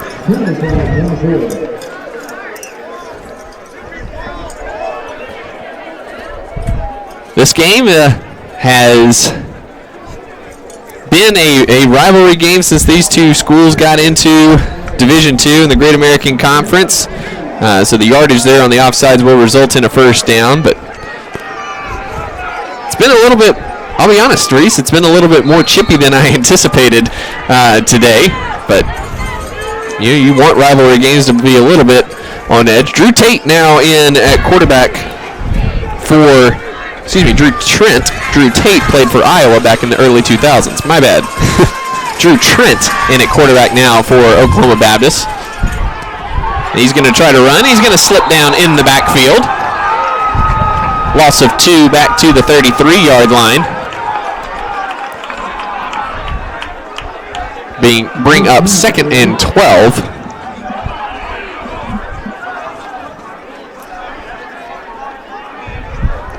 OBU content to bleed as much clock as possible. Jazz Pitts checking in for Carson Bogarts to let the crowd give him a raucous ovation.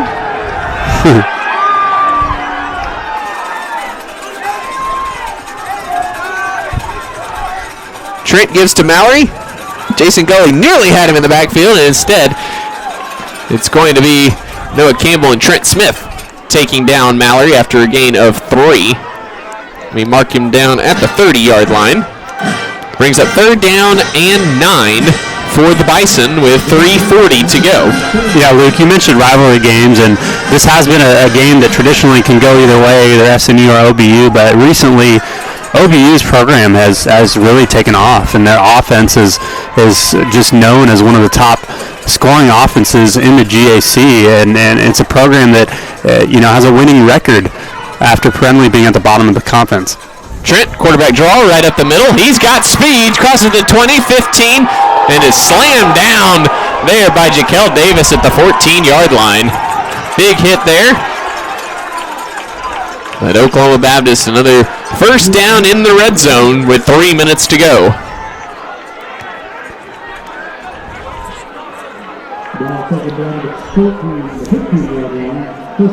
I would say, Reese, if this was the first quarter, we'd be in for quite an afternoon. Yeah.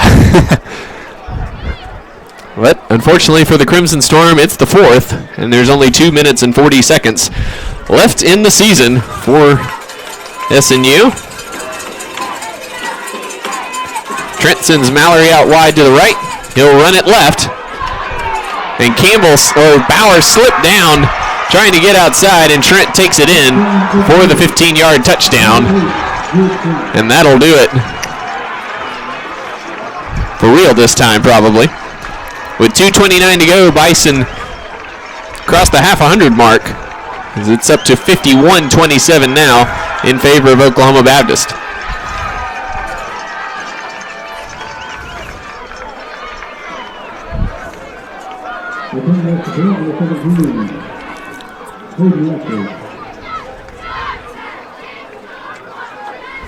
Ashley on for the PAT. They'll send it up and through. So with 2:29 to go, it's Oklahoma Baptist 52 and SNU 27.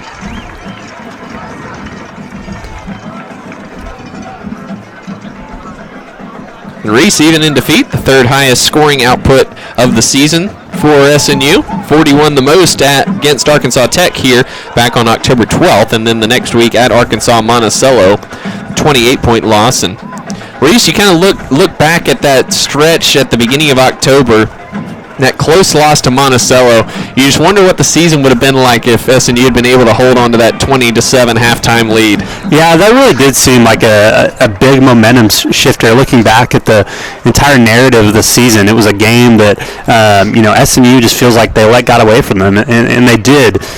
Monticello's a good football team, and looking, if you lose that game to Monticello and you go, okay, well, we got the rest of the Oklahoma State schools at the end of the season, and usually those are just really competitive games, but as we know in this conference, nothing's a given, and you never know what team's going to show up on a Saturday. And so for SNU, that Monticello loss was just a really tough point in the middle of that season.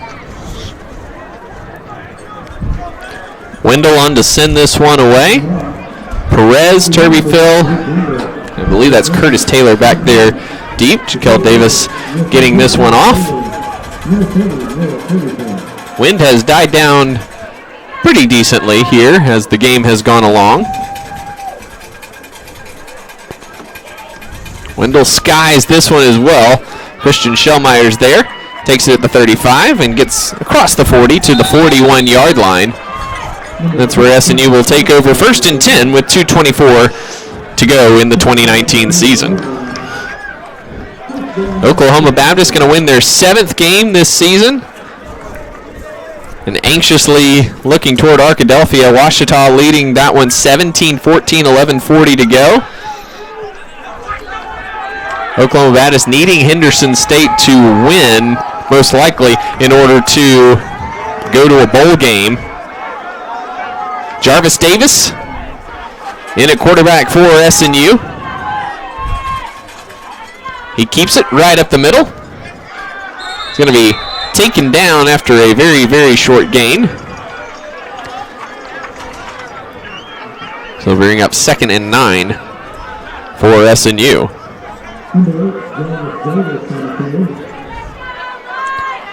And Reese kind of going back to that, following the Monticello game, You had that close game against Ouachita where SNU led 13-0 early in the second quarter there. They led 13-7 at halftime, unable to close the deal as the Tigers kind of flexed their defensive muscles in that second half. But the opportunity was there. Davis running left, trying to cut it back upfield, and nowhere to go for Jarvis Davis. He's going to be taken down for a 2-yard loss back to the 39-yard line. He'll bring up 3rd and 11. Yeah, definitely. I mean that Oklahoma Baptist game was one where going into it, you're like, we need to play a good game, a complete game if we're going to have a shot. And then you're up 13-0 and you're looking around and you're like, oh my gosh, we're actually winning this thing. And I think that just shows you, though, the potential that this team has. They haven't been able to finish like they'd like to, just poor, second half football from the offensive side. But, overall, for SNU, that Ouachita game was just a well-played, hard-fought battle. We're under a minute to go here as SNU comes to the line of scrimmage. Davis, the reverse to Nate Walker. Can he get the corner? He can. Ushered out of bounds by Eric Preston. He will have enough for the first down.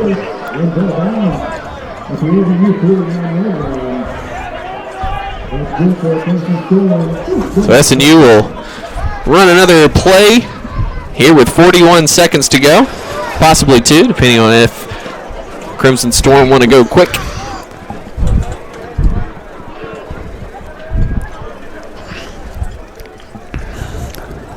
Reese again, a lot of guys coming back, and even the guys that were recognized today, plenty of them still with eligibility remaining. And I was talking to Coach Lambert yesterday.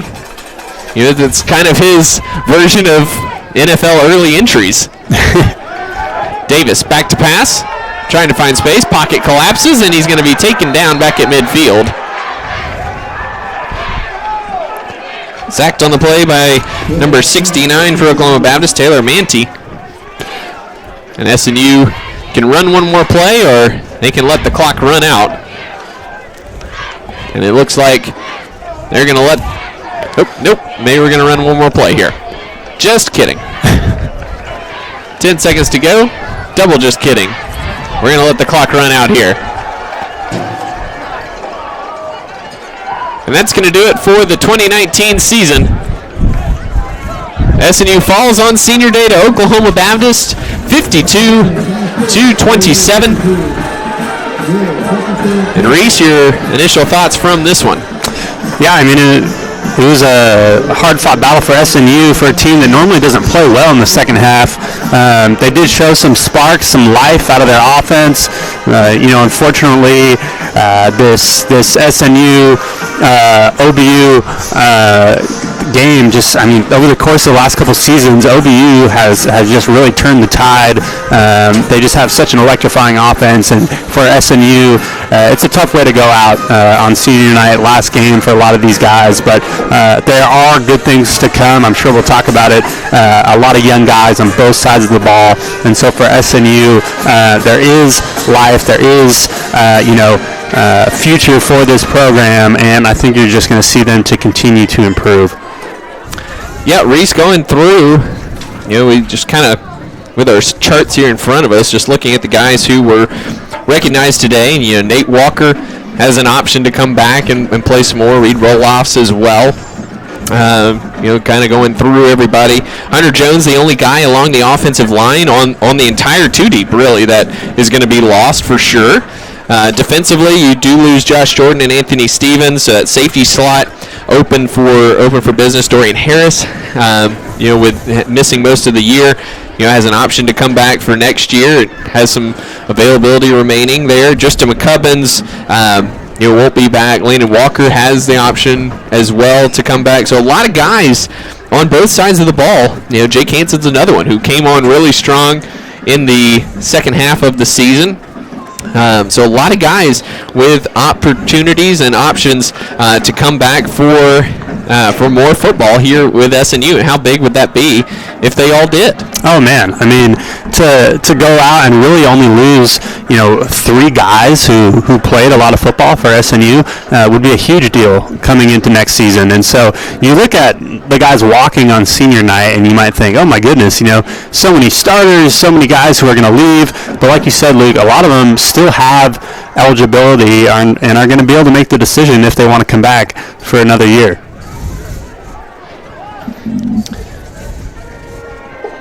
Kind of going over the final stats from this one. Oklahoma Baptist piles up 393 yards of offense, a little over 6.1 yards per play. SNU 209 yards of total offense, just under 4.5 yards per play. SNU finished the day 186 yards rushing, 222 yards rushing for Oklahoma Baptist. Preston Hare 171 yards through the air. Gage Porter 23 yards through the air on 6 of 8 passing. 5 of those went to Nate Walker, 1 to Brandon Perez. Porter himself rushed for 124 yards and 2 touchdowns. Nate Walker 52 yards and a touchdown. Tyler Stever 24 carries, 145 yards, 4 touchdowns on the ground. He also had 2 catches for 12 yards and a touchdown through the air. Noah McGraw 3 catches, 14 yards and a touchdown. Jacquez Henderson led the team in catches, 4 catches for 57 yards. Josh Cornell just 2 catches for 53 yards, but they did not need him to be the Superman he's been this season for the Bison. Isaiah Mallory 49 yards rushing, and Drew Trent 32 yards rushing, and that final touchdown. SNU 3 of 10 on third downs, 5 of 10 on third downs for Oklahoma Baptist, who punted just twice. SNU 8 penalties for 69 yards, and again, those penalties have been an issue for SNU all season long, and some untimely ones again this evening, especially on the defensive side early in that third quarter. Yeah, definitely, and we talked about this, but Andy Lambert coach team is not traditionally going to be able to out physical you or out agility you or speed you, but one thing that they want to do and want to do well is just play fundamental football. But unfortunately, this season has been a tale of a lot of penalties, and that's really hurt this SNU football team down the stretch. Reese, just looking ahead, with how this season's gone. Well, let's go ahead and talk about that first. You got the slow start with the losses to Southern Arkansas and Henderson State, and a couple blowout losses on the road to the Reddies and East Central. And then you come back and win 2 of 3 around that game against Harding, where they didn't play poorly, especially in the second half. Played pretty well in the second half, and get the win over Arkansas Tech for the first time, over Southeastern for the first time. And then we like we mentioned, those 2 games against Monticello and Ouachita, 2 games that there were opportunities to win, especially at Monticello, and they were unable to do that. It seemed that kind of not necessarily cratered the season, but certainly had a big impact down the stretch. Oh, definitely. And, just looking at the season as a whole, this is the 4th year under Coach Andy Lambert. And, of course, you want to do better, at least on the scoreboard. You want to go out and you want to have more than 2 wins, of course. But what a lot of people, maybe looking from the outside may not, completely understand. I know I don't understand it fully, is just how long it takes to turn around a program that has perennially not been competitive in a conference. And to go from an NAIA to a Division II school, you're recruiting different types of guys. And so, for SNU, this is a work in progress. It's something that's going to continue to turn around in the years to come. And so, overall, a season not that they wanted, but I think you're going to see a lot better things coming forward.